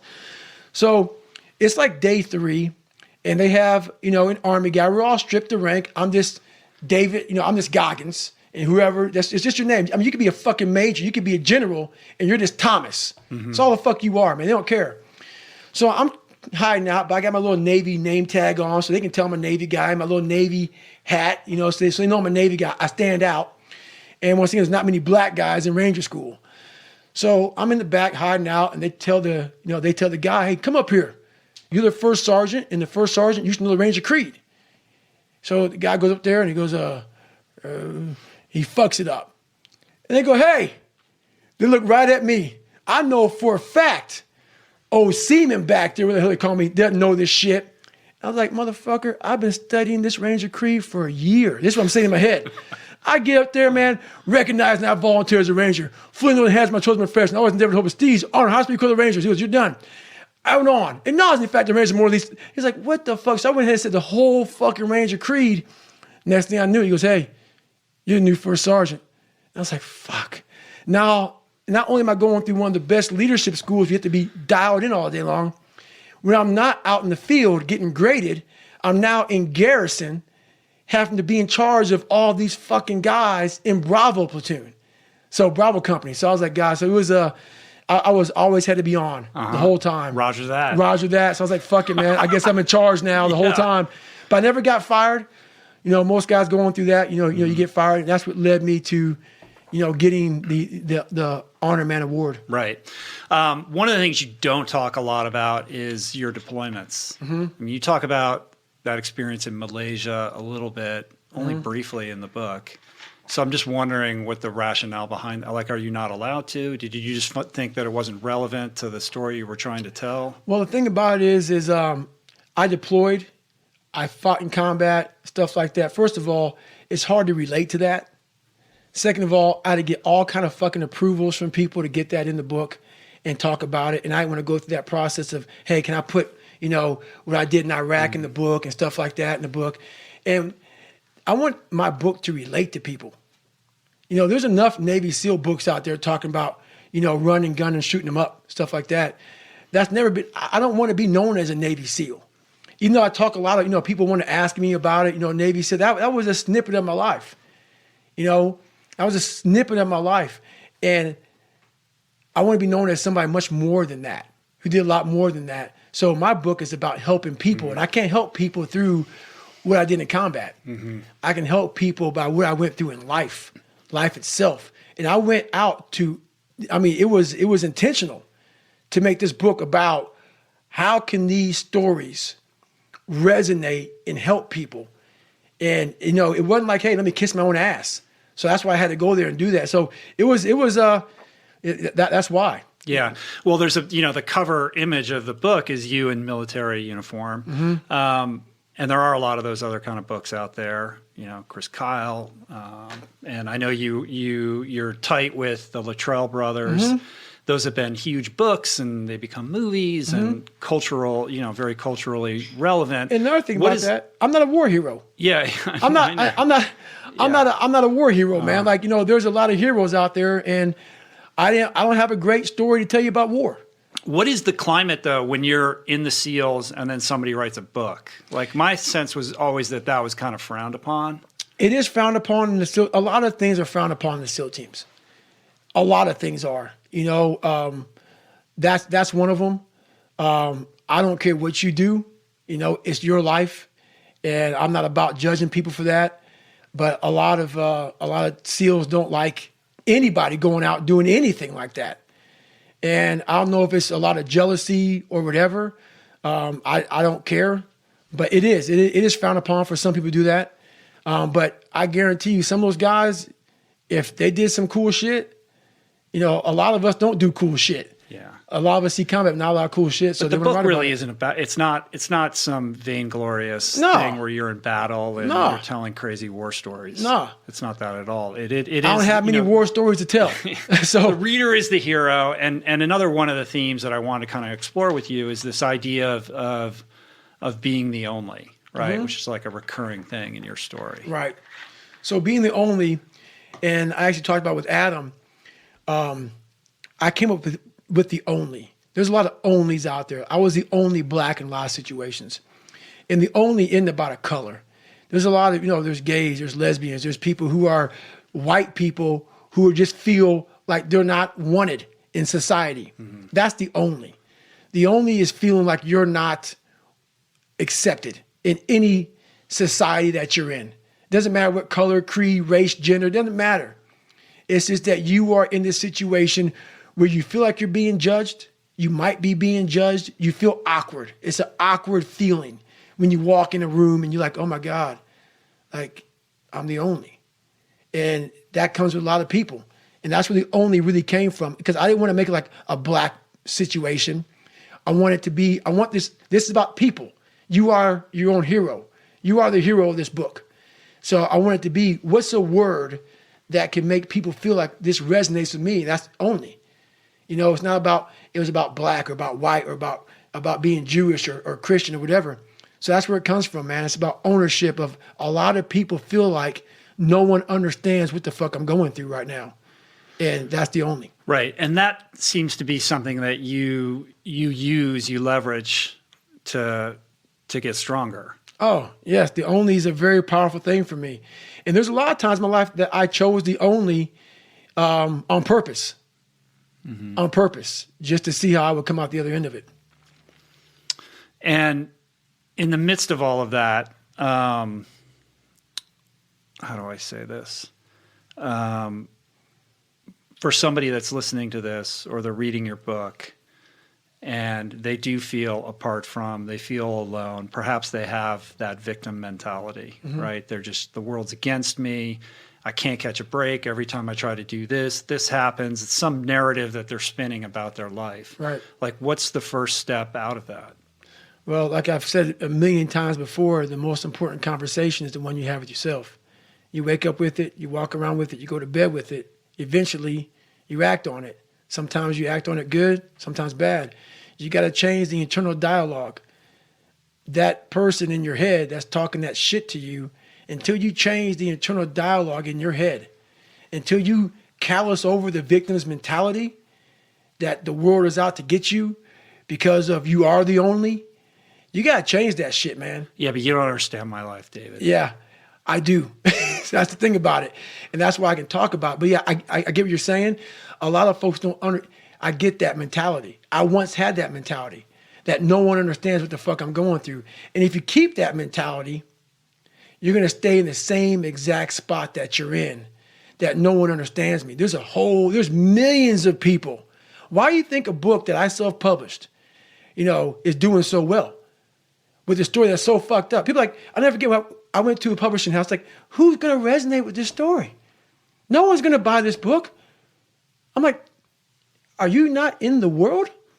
Are you not in society? You're never alone. Everybody's going through shit.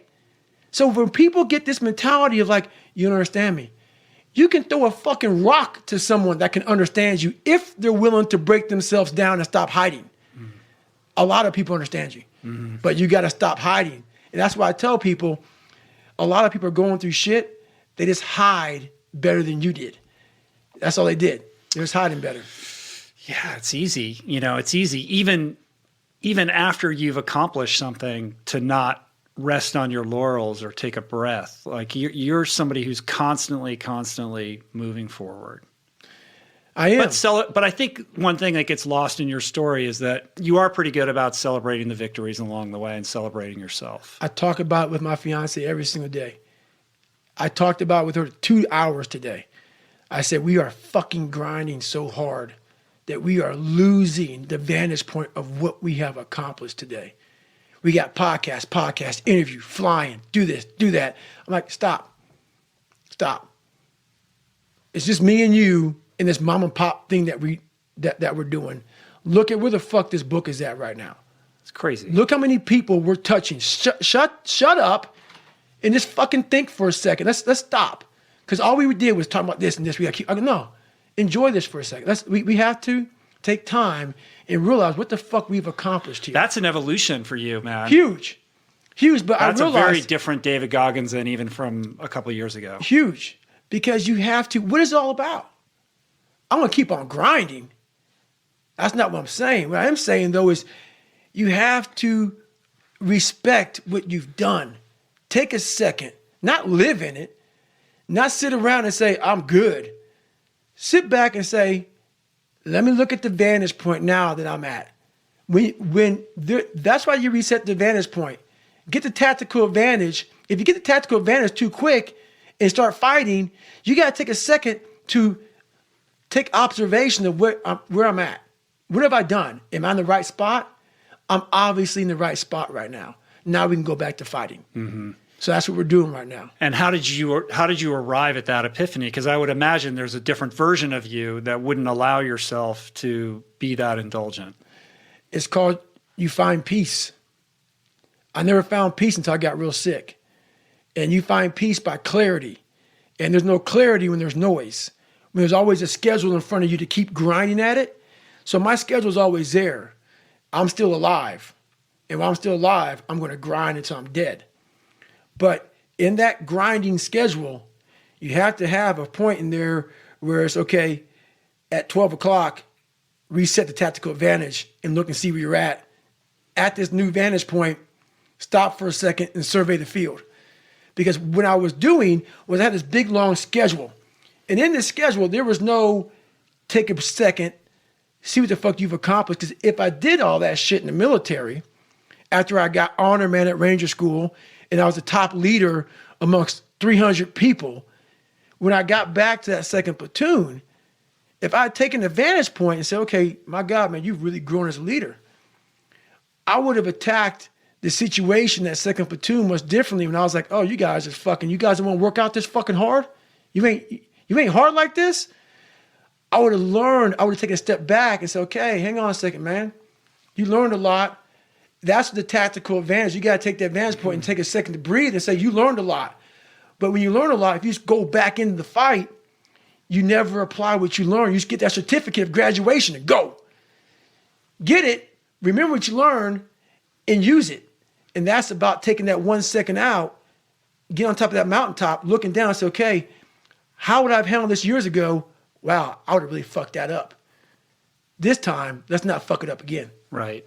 So that occurred not during the heart surgeries, but afterwards when your body was broken and you got into the stretching. Broken. Yeah. It was it's like when you go and somebody gives you a knot and they tie a lot versus tying a knot, they tie a lot. And they say, hey, can you undo this? That was the inside of my body. Mm-hmm. But it forced you to stop. It made me stop, yeah. Yeah. I could no longer go. Because otherwise you wouldn't have stopped. I would never realize what I realize now. No. Yeah. I've been gone, so it's man. this blessing, right? Yeah. Like, hey, man, we got to bench you because you need to reflect. The body will do that. The body will do that. The body will say, hey, man, you've done a good job. Now we're fucking done. Mm-hmm. And my body said, you're done. Right. So you have the heart surgeries, you make this return to ultras. I mean, dude, we've been talking for like an hour and a half. We haven't even talked about any of the ultra stuff. But, we talked about that last time, man. You go out, you're crushing it in all these races. Then you have the heart situation. You have 2 heart surgeries. Then you're back at it again. And then you hit this wall. Like you described this classic overtraining situation where you got back at it and you were training super duper hard. And then you showed up and you were just flat, right? Yeah. I started gaining weight overnight. My thyroid, my endocrine system started shutting Adrenals, down. yeah. Fucking just shutting down left and right. I'm surprised it took that long for you to have a severe overtraining episode. And yeah, it was severe. And it was probably overtraining mixed in with a lot of other shit. The body was whacked. It was whacked, man. And it just said, you're done. Go ahead, hang up your shoes, lay in the bed. It's time to die. And how long did that go on for? It went on about 5 years. 5 years? Yeah. So wait, what period of time was this? So you're looking at, it was Badwater. So it was before Badwater, 2000, 13 is when it started. I actually walked 100 miles of that race to finish it. That was when I was crewing Dean that year. Yep. And you were right on our heels like most of the day. And if I walked that whole thing. If I was on Dean's heels, he was walking a lot himself. There was a lot of walking. So it was not a good year for him either. I walked that almost whole race. I was cramping up so bad. It looked like an alien was in my quads. They were just doing this weird thing. I was hydrating, so I was like, what the hell's going on? My body started shutting down then. And then I had like a period of time where I was like, my God, feeling my best. And I crushed this race called Frozen Otter. And I was like, my God, man, I'm back. No, I wasn't. It was just my body saying, we got one more in us, man, before we give it up. Mm-hmm. So 2013 is when it really started hitting hard, man. And it went on from there. Of all the things that you had to process, that was probably one of the hardest, being told you have to stop. It was one of my hardest, but I have to be honest with you. It was the most eye-opening, refreshing time of my entire life. It was like it really made me reset. And it like what it said to me was, all right, man, we still got to find 100%. Mm-hmm. You can't run. You can't work out. So that's why I went to school. And I became a medic. Stuff like that. I started doing all. I literally reset. So I'm always in constant pursuit of my 100%. Whatever that is. If I can't run anymore, I'm going to see what else I can do. So I was real proud of how I handled that. When my whole life got stripped from me, and I was at like 20 years in the military, and my life was getting stripped, man. And I couldn't run, I couldn't work out, I couldn't do shit anymore. And I didn't lose my shit. All that training I'd gone through, mental training I'd gone through, I was able to utilize it to find a lot of peace in myself, a lot of joy, and a lot of self-fulfillment. Mm-hmm. And it was actually not that bad of a time. Yeah. Well, my favorite chapter in the entire book is the final chapter.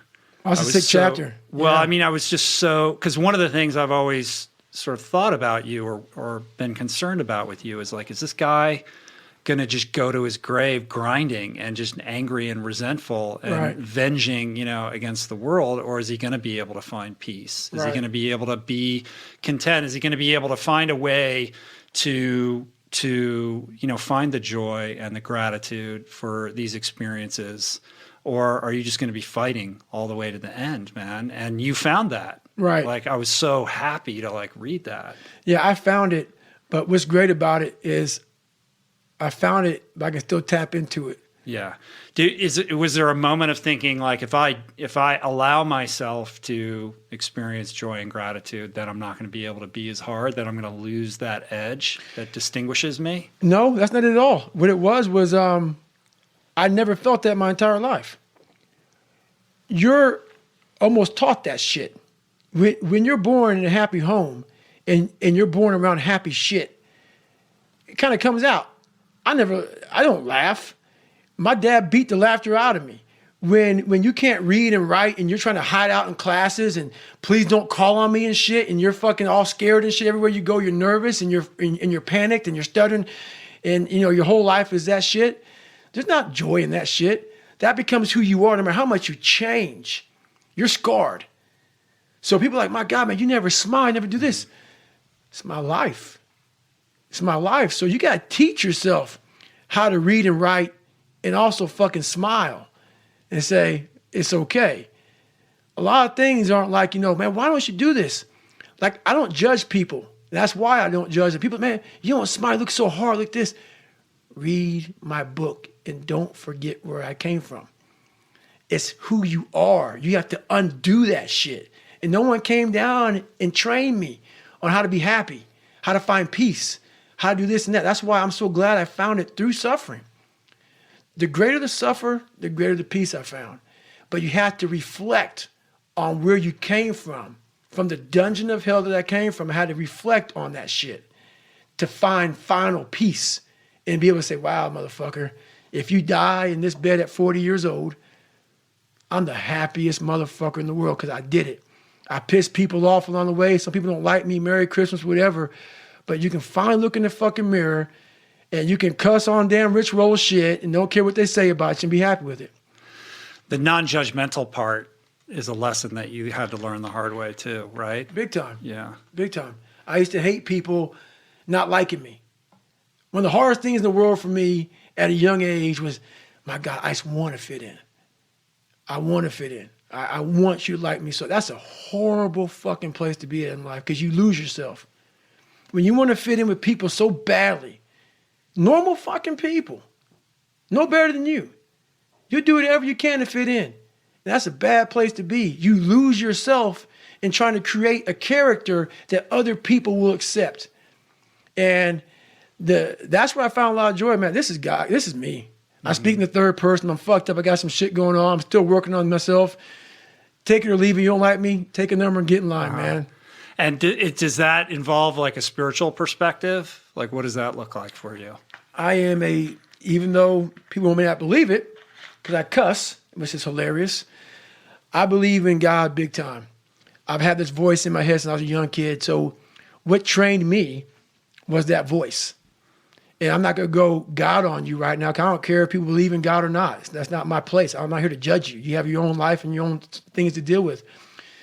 This voice in my head guided me to the spot where I'm at today. And if you don't believe that you're here for a reason, your life will seriously hurt. And I start looking at my life and all the shit I went through as God put me, God, whatever you believe in, put me here to go through this. And now I see all the hundreds of thousands of lives I'm changing by the hell I went through. There's a lot of power in that. So my purpose as I started going through this journey, instead of looking at like, woe is me, God, man, why the fuck, man, why? I started looking at it as it's the perfect training ground. You knew exactly what you were doing.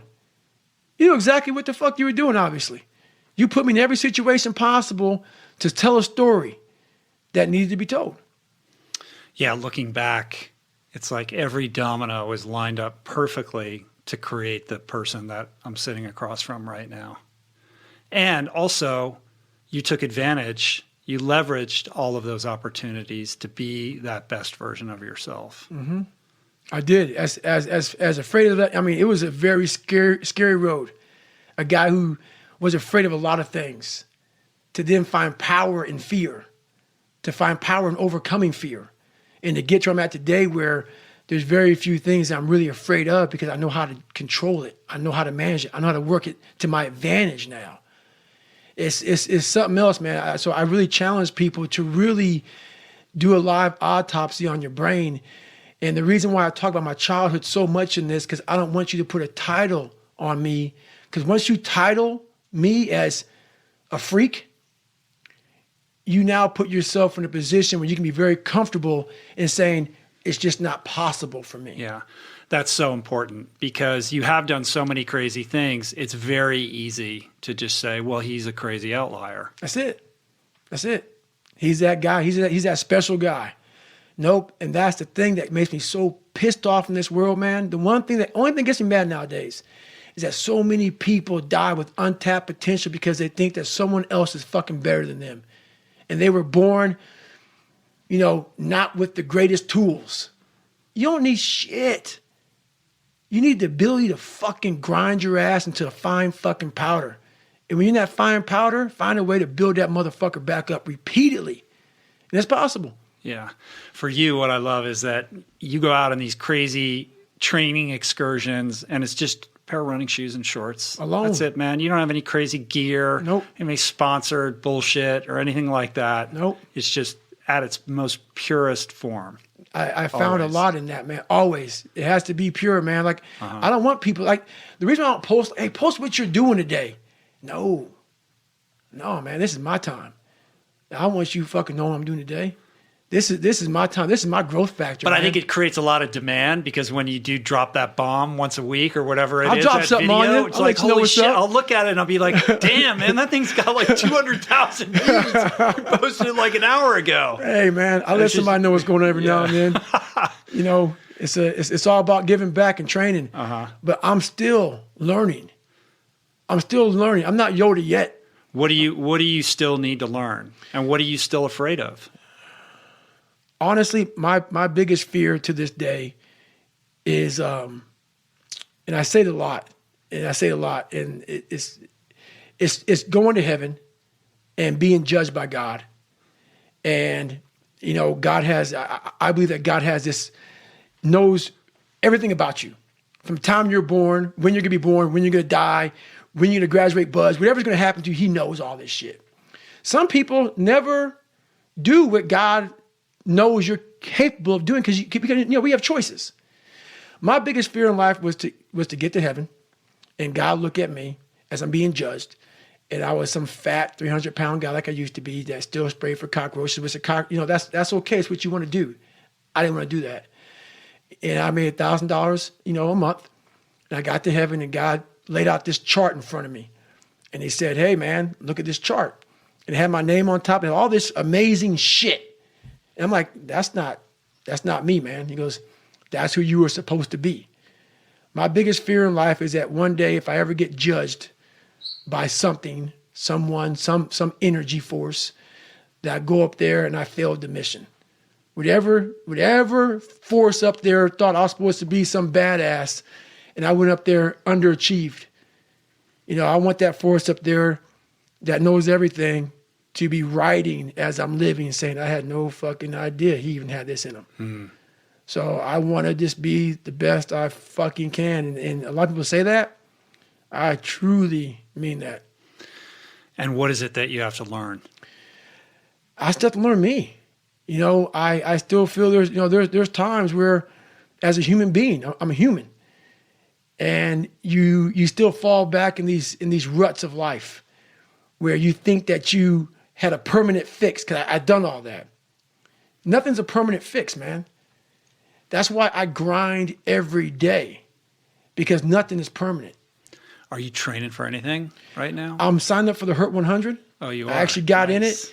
And my schedule is so fucking packed, but I'm hoping I have literally a one day, I can go out there, run the race and fly back. Uh-huh. So I'm When hoping, is that? When is the race? It is, I think, the 17th or 18th or 19th. It's in that. It's that weekend right in there. That's a rare return to a race. I mean, other than Badwater, I've done that race 3 times already. Yeah. You've done Hurt 3 times? 3 times. Oh, you have. Okay. Yeah, I've done 3 times, and I haven't done a 100-mile race since that Badwater 2013. Uh-huh. I've done several ultras, but that 100-mile distance, my body just not there. It's there now. But now my schedule's so busy, but it's almost time, man. Right. But I feel like Badwater's your shit. That's the one that stands out amongst everything as the thing you're always trying to master. And what's funny about that, I'm just now getting to the point now where I'm going to be real dangerous next time I go out there. Well, listen, man, you're 43 now, right? 43. You're prime. I am. This is the prime of my life. This is my prime of ultra running life. 43 was my best year. Was it? Yeah. I mean, you're ready to uncoil, man, I think. I believe so. Yeah. I don't want to The biggest challenge for you now is that your life is so big. And that's the thing, man. I used to be this underground. Be a monk. Nah. And the monk is what gave me my strength. I was an underground, so much quiet in my life. I silenced all the noise out. You're that guy in the corner with the hoodie on. That's me, man. Yeah. That's me. That's dangerous. Dangerous motherfucker. Try to, man. So we can expect another Badwater appearance. Oh, for sure. Yeah. For sure. That this will not end. This will not end without that motherfucker right there. Yeah. Well, I want to pivot a little bit and talk about the takeaways here for the reader. I mean, we talked about the accountability mirror a little bit. We talked about visualization and taking souls. But let's talk a little bit about how journaling has been instrumental in this journey that you've been on. Yeah, so basically, I've been journaling now for several years. And I should have brought my journal with me, man. I mean, I have several of them. I have these little green military notebooks that I've kept. I actually put a couple in the book there, a couple of write-outs. But I write down my day. And what I do is I go back and study that day. Like sometimes I might get sick. I might be overtrained. I might gain a couple pounds here. I might feel whatever. It's like my accountability journal of what I'm doing with my life, physical, mental. I had an eating journal, all this shit. And it helps me go back to, once again, study. I'm a lab rat. And I study myself. And I'm like, when I'm feeling fucked up, I go, okay, what did I do last week? And usually I can find out where I messed up last week, how much I'm traveling, how much I'm sleeping, how much I'm doing all this stuff. And through journaling, man, you can really figure out so much about where you're messing up in life and what you need to fix about yourself. Taking constant inventory. Being honest about that. And that's the thing about, you cannot put bullshit in there. Yeah. It's got to be a real journal about, hey, today I messed up here. Today I should have been a better person here, and not just saying it, but actually trying to fix it tomorrow. Do you extend that accountability to including, like, bringing in like a close circle of friends and mentors so they know what's going on? Or are you just accountable to yourself? Like, if somebody's looking at this and saying, well, I could do that, but how do you feel about letting others in on your goals and having like external pressure to hold you accountable? No, there's no external pressure. That's you don't need it. No, you know what I mean. But I think other people. Oh yeah, it's important to have circles. It's important to have like I talk about, man, like that big rabbit hole of bad people that you want to get away from. Like, if you're a drunk and you want to stop drinking, you got to get away from those people. You want to build this nucleus around you of people who are saying, it's not okay to sleep in today. We got to get after it. Hey, let me see your journal. You're supposed to be running 5 miles today. You only ran 3. You got to have those people. Some people need those people. And it's important. But you want to get to the point in your life, it's real important that you hold yourself accountable and those people start to fade away because you now got it. You want to be that person because they're not always going to be there to hold your hand. Talk to me about the cookie jar. One of the most powerful weapons I have, man, is a cookie jar. In times of need, even the hardest person forgets how badass they are. So I've been through a lot of shit in my life. When you're going through a hard time right now, you forget all the hard shit you endured. So the cookie jar is a reminder that, oh, I can get through this hard time right now, but you got to take a second or two to reach into the mental cookie jar. Let's say it's a fortune cookie. But in my mind, my mom used to buy these cookies, in the cookie jar, and it was an Oreo, Chips Ahoy, whatever. That's where I got the cookie jar from. But you got to open up and say, okay, man, I was in 3 hell weeks, and I got through 2 of them. I was in Ranger School. I endured being called nigger. I saw these beatings. My mom's soon-to-be husband got murdered. I saw all these things. I saw a little kid's head get ran over.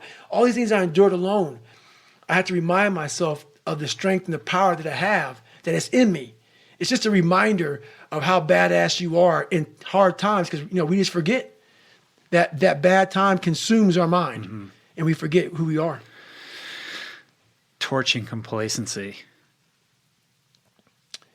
You have to do that every day, man. A lot of us are you become complacent. You become very civilized in life. The worst thing that can happen to a person is you become civilized. When you get to that point where you believe that you've arrived, my God, man, I'm up there near Michelle Obama on my book. I've done it, man. I'm good. You can coast. I'm good. You don't man. have to do her. I ain't got to do her. You played your man card. The fuck I'm doing? I don't have to be a wildland firefighter, man. I retired from the military. I ain't got to go out there and dig fire line for 3 miles. I'm 43, man. I've done it. You should just be flying first class everywhere and doing speeches and getting paid crazy cash. And laying in a hotel, kicking it, man. And that's exactly when it's over. That mindset right there, to me, is death. I'm not saying you can go as hard as you did when you were 20 or now at 43, but there's a new bar that you must always set in your life. And once you become complacent and you become civilized, you've arrived, you're no good for anybody. Man. And how do you keep that bar high when most challenges now, I would imagine, seem trivial compared to what you've endured? They are. I go back to the sewer, and the sewer is that $7 a month place I once lived in as a young kid.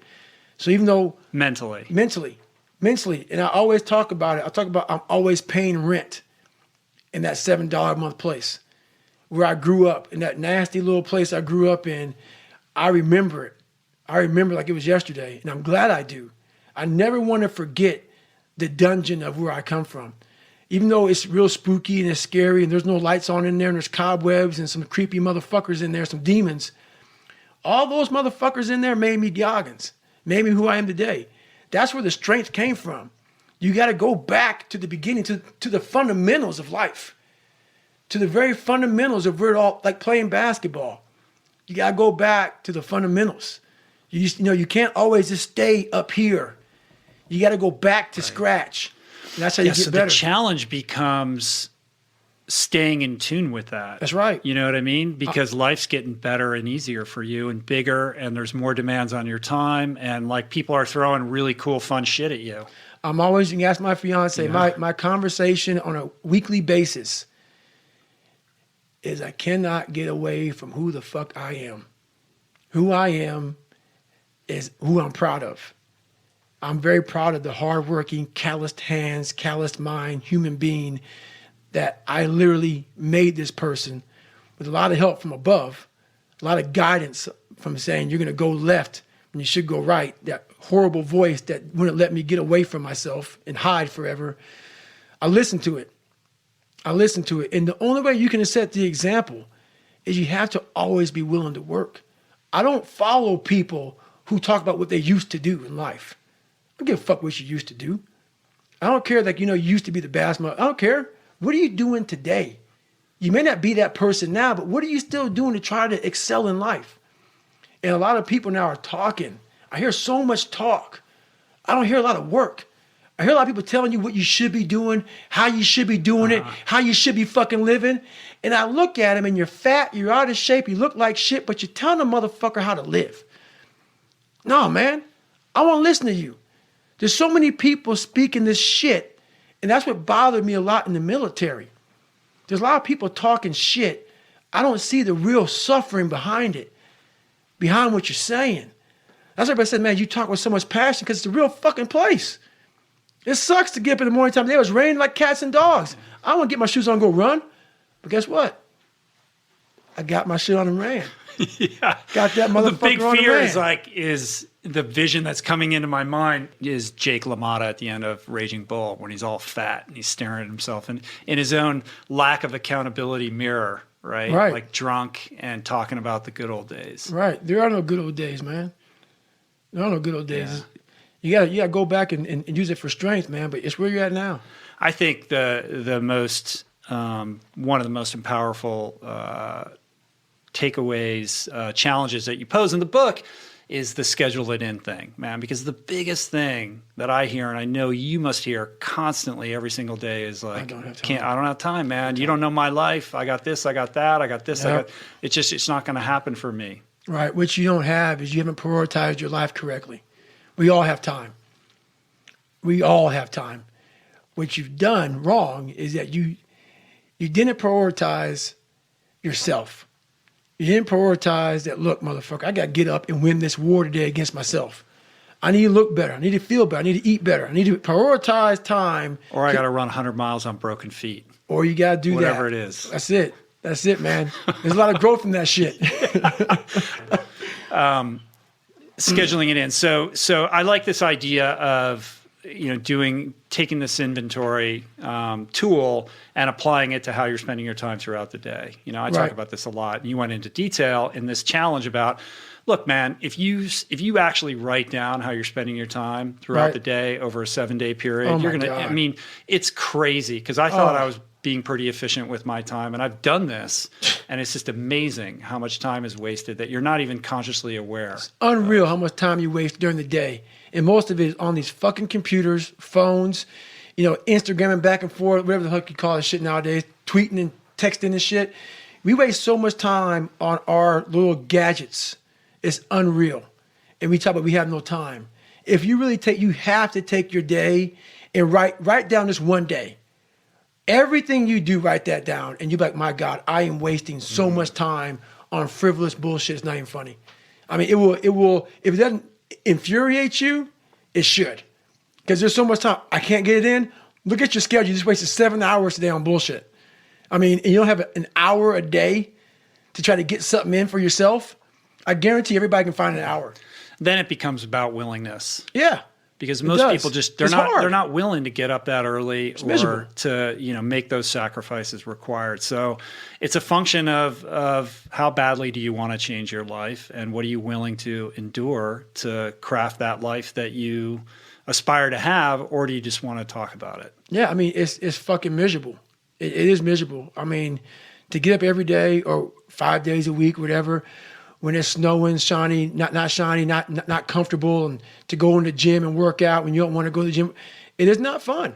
Well, and we're in a culture that is driving everybody towards this idea that happiness is purchased through luxury, comfort, and ease. 100%. And the truth could not be, more different from that reality. That if you want to find peace with yourself, self-understanding, self-knowledge, self-esteem, all of these things are going to be found only through sacrifice, getting uncomfortable, reevaluating what your normal is, and putting yourself in situations that you don't want to fucking do. Yes, and we want it very fast. If you don't see results in the first 2 days or the first week, I'm done. That's the mentality of most people. The struggle is too real. We're not patient. We like in a world where you can Google the best restaurants around me right now, no one is patient. And for you to lose weight, for you to stop drinking, whatever the hell you're going through, it takes a lot of patience, a lot of time, and a lot of pitfalls, a lot of plateaus. You're gonna hit so many fucking plateaus. If you don't know how to get around that plateau, it's not gonna happen fast. Mm-hmm. Yeah, everybody wants the hack. Yeah, everybody wants to hack. There is no hack, man. There's no hack. So what do you think is the biggest stumbling block that most people face with this kind of journey? Honestly, is they have the woe is me mentality. It's too hard. Life isn't fair. These things in life are not easy for me. You look to your left and you look to your right and you start to judge yourself off other people. Like if you're a female, well, she's skinny and she doesn't work out as hard as I do. And everything starts to corrupt your mind. You start to look around too much at other people and what they're doing, and that starts to corrupt your own dialogue. We are judging ourselves against too many fucking people. You have to judge yourself against yourself. And that's the one thing I started learning, man. This isn't a race against me and Rich Roll. This is a race against David Goggins and David Goggins alone. And once you can silence all that bullshit, all the outside interference and things that are attracting your mind to everything, you can then start to grow and realizing I'm stressed out for no reason. This is my own little race. This is my own timeline, and this is how I'm going to run it. I think that so many people are so disconnected from themselves. They're operating on autopilot. They're reacting to their environment that even when given the opportunity to set a goal for themselves, they generally don't set the right goal. Right. Because they don't know what the fuck they're doing, because they don't even know who they are fundamentally. That's the big thing, man. And that's why it was important for me to finally realize, stop being all these fake people I used to be, stop being afraid.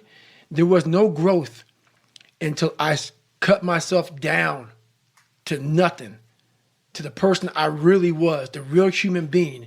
And once I found out who I really was, that's when I started growing. I was trying to build on top of a lied, fucked up foundation. You can't build a house on a fucked up foundation.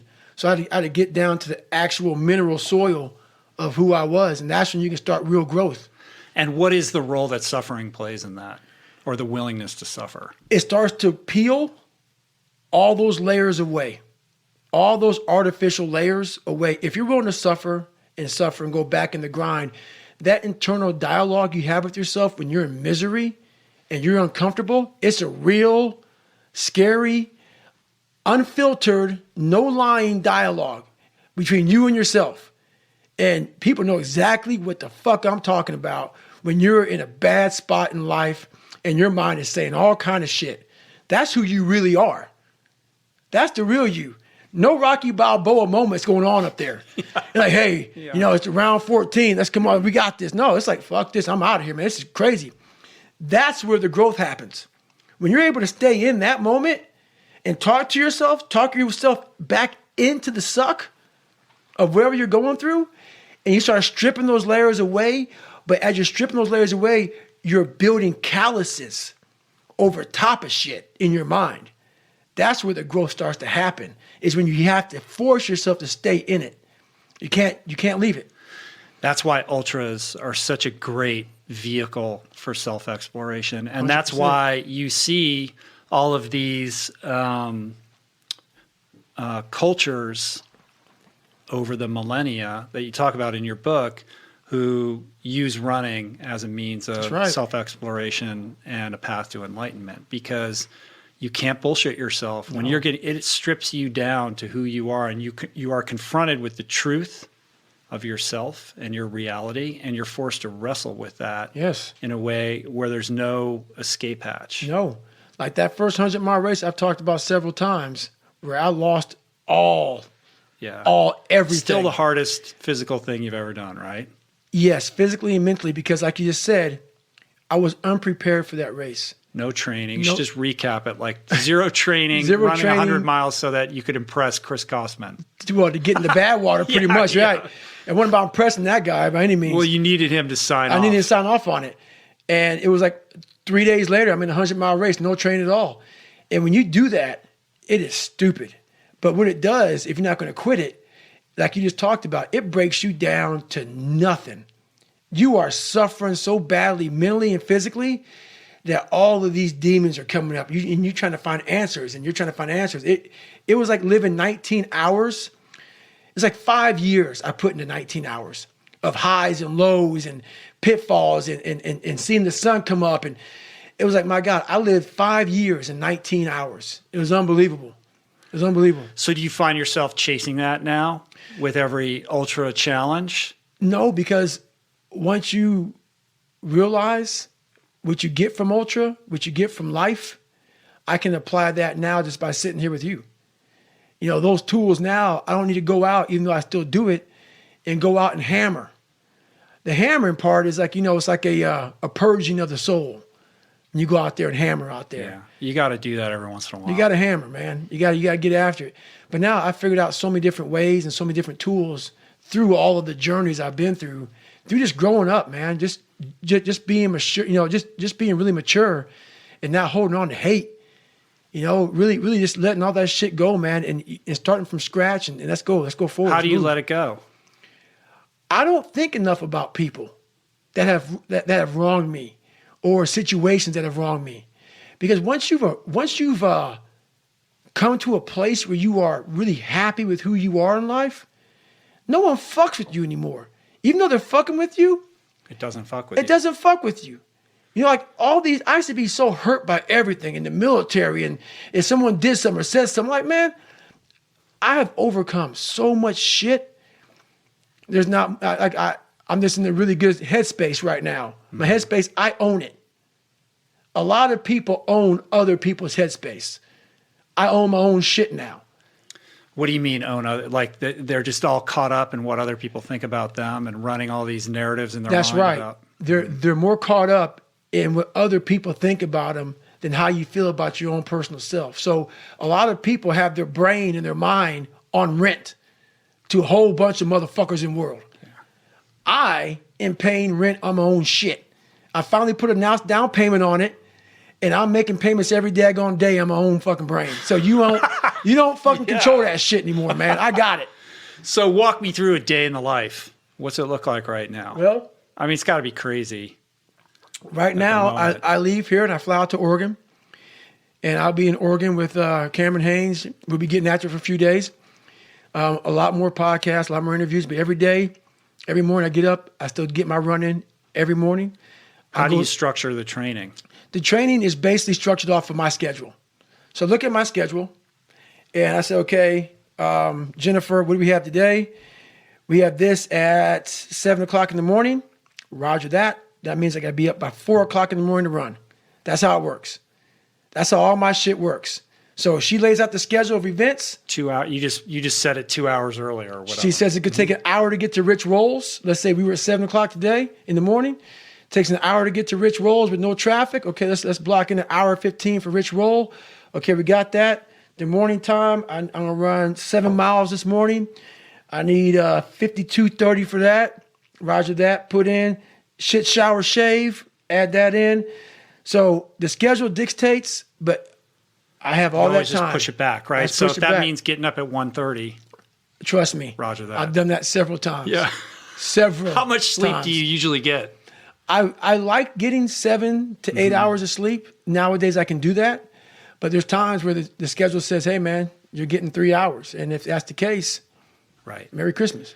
One of the things I felt that maybe Joe Rogan didn't quite grasp was why you would go out and become this wildland firefighter at this stage in your life. Right. Yeah. Yeah. He had a look on his face like, what the fuck? That's once again going back to the roots, going back to who I am, how I became who I am today. And it comes back from hard work. It comes back from having that very minimalistic mindset. And when you're out there, man, and you're 43 and I've accomplished a lot of shit, you're out there with some 20-year-old kids and you're nobody again. Being nobody, there's a lot of power in being nobody. There's a lot of power from going to scratch again and going back out there, picking up a Pulaski and just digging fire line. You're just another guy on the line digging a fire line. And no one, there's no text message. There's no, my God, David, can you sign my book? No, motherfucker. Get your ass out there. It's like being in Army Ranger School again, where all the titles are removed. And that's exactly what it is, man. And I've always lived that lifestyle. I always talk about living day one, week one. Cause I started day one, week one of Buds so many fucking times. And when you hear that, your heart just crumbles like, fuck, day one, week one again, man. I could go through all that shit again. Like I said, it became my new norm. And I found so much growth in that day one, week one mentality. But what I did wrong, I tried to put that mentality on a lot of people and they don't want it. Yeah. What do you think people most misunderstand about your story? I'm not happy. The biggest thing is they say, look at his eyes. Look at his eyes, man. Have you seen his eyes? It looks like he has demons in his eyes. He looks so unhappy. I'm like, there's a lot of projection. And I see some of this shit. I think that the biggest thing is I'm not happy. I'm not fulfilled. All this shit. They're so missing the point, man. What they see in me is a very focused, driven human being who found a buried fucking treasure within himself. Not many people's found it. So the journey I'm on is very different than most people, which is why I don't judge people. I'll say that many times. I don't judge people. I'm judged a lot by how I look.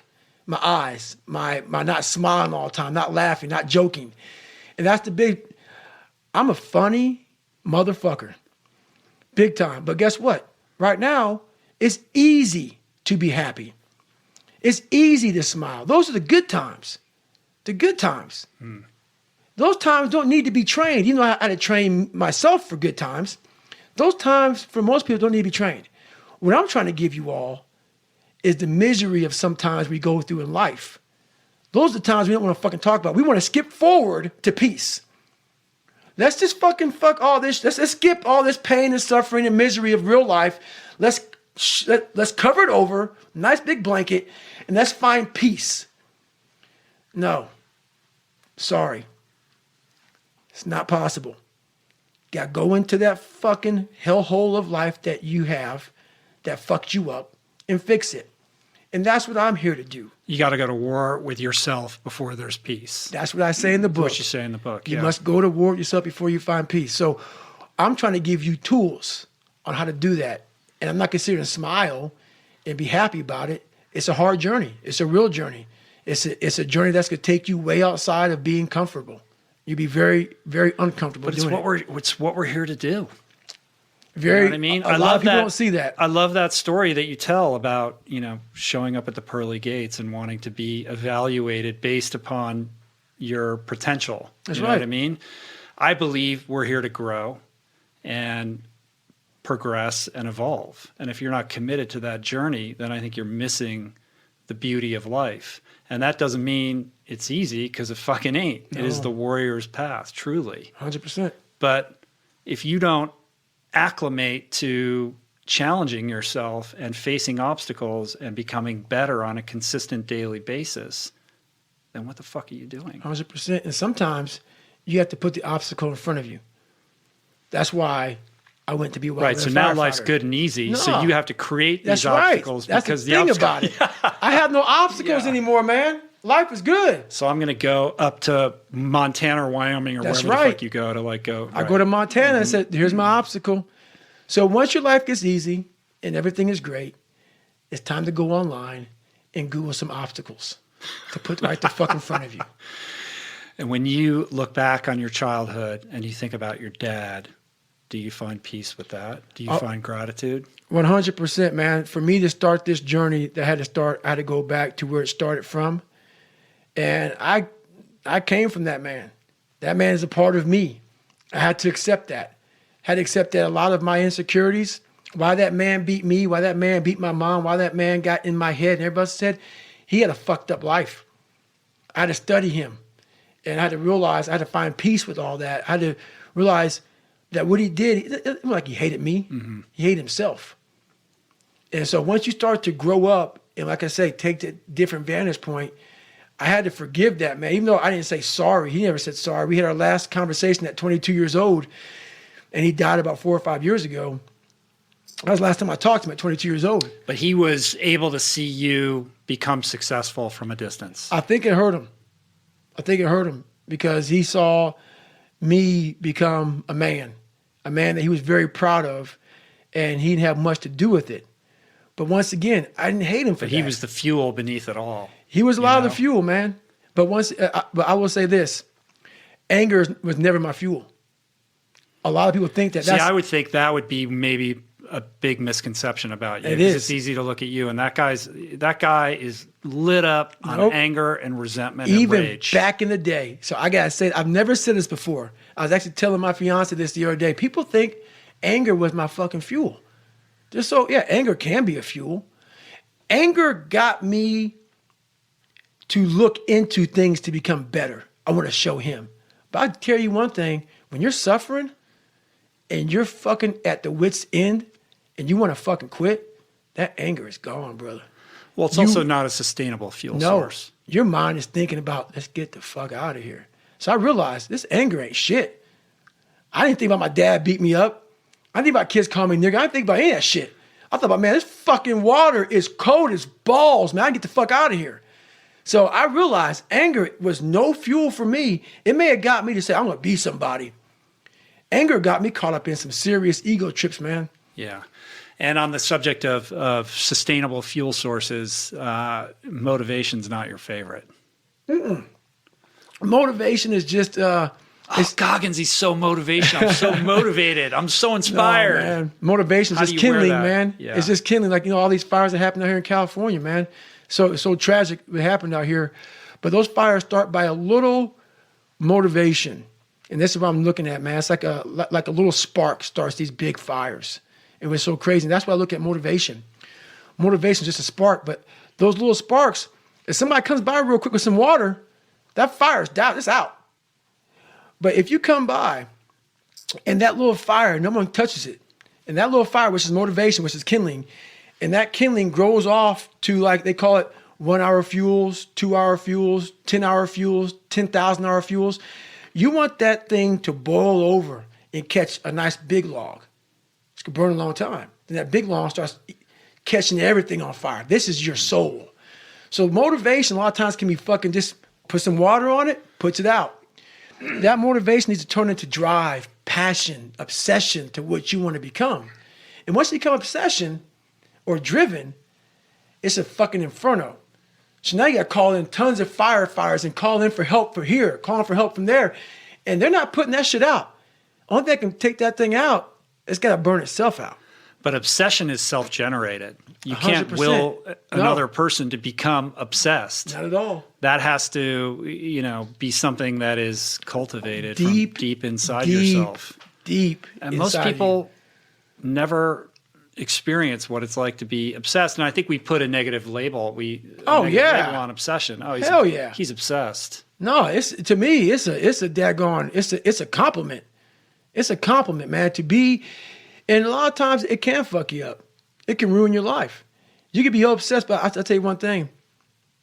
If you want to be great, you want to be the baddest motherfucker ever at what you do, you could be misunderstood by everybody because you're going to be so fucking obsessed and so driven to get there. That's what it takes. That's the truth. It takes every second of your fucking life. Anybody says balance? Yeah, balance is important for a lot of fucking people. It is. But if you want to fucking go to that edge where people do not like you, don't understand you, question everything you fucking do, you've arrived. when you are misunderstood to the point where fucking people think you're psycho and you're nuts and you're this and that, why are you in the fucking gym at 1 o'clock in the fucking morning? You just got to doing an op for fucking 13, 14 hours after Ranger school, man, at the gym. What is wrong? You will never understand what is wrong with me. And that's why I'm so fucking glad you don't, because I'm in the right fucking spot. When people don't understand you anymore, you're in that spot of obsession and drive where people are like, what the fuck is wrong with this guy? I don't want to talk to you, man, because you're not going to get it. You're not going to get it. Boom. Don't want you to get it. Yeah. Don't want you to get it. Yeah, it's powerful, man. All right, well, we got to land this ship. But I want to leave people with a couple thoughts. This is going to go up on New Year's Day. It's the time of year where everyone's thinking about what they want their 2019 to look like. They should have been thinking about that a long time ago. Right. That's not the way it works right. for most people. So let's leave people. Let's get them, set on a good trajectory with a couple things to think about and execute on as they lead into January. Roger that, man. It's all about mindset. Yeah. That's it, man. You have to change the dialogue within your head. And one thing I guarantee you, there's some stat out there about January 1. All that kindling that you started, all that motivation, usually burn out by about 10 to 12 days later. So let's see how far you can take that shit. Let's see if you can get a fucking That is a inferno challenge going. from Goggins to you. Usually it's 10 to 12 days, man. People always come to me, man, hey, I want a workout program. I no longer give them anymore because you're going to waste my fucking time.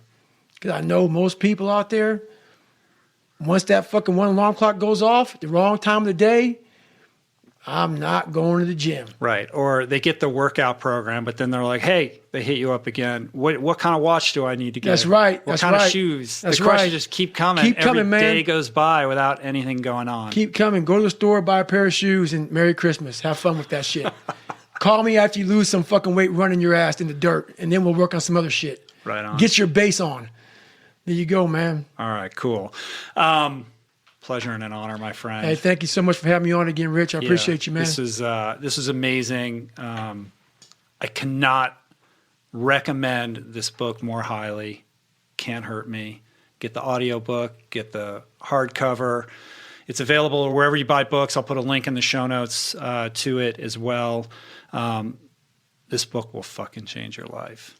I promise you, man. And I'm no stranger to these kind of narratives. And I thought, like I said at the outset of this, that I knew the story. I did not know the story.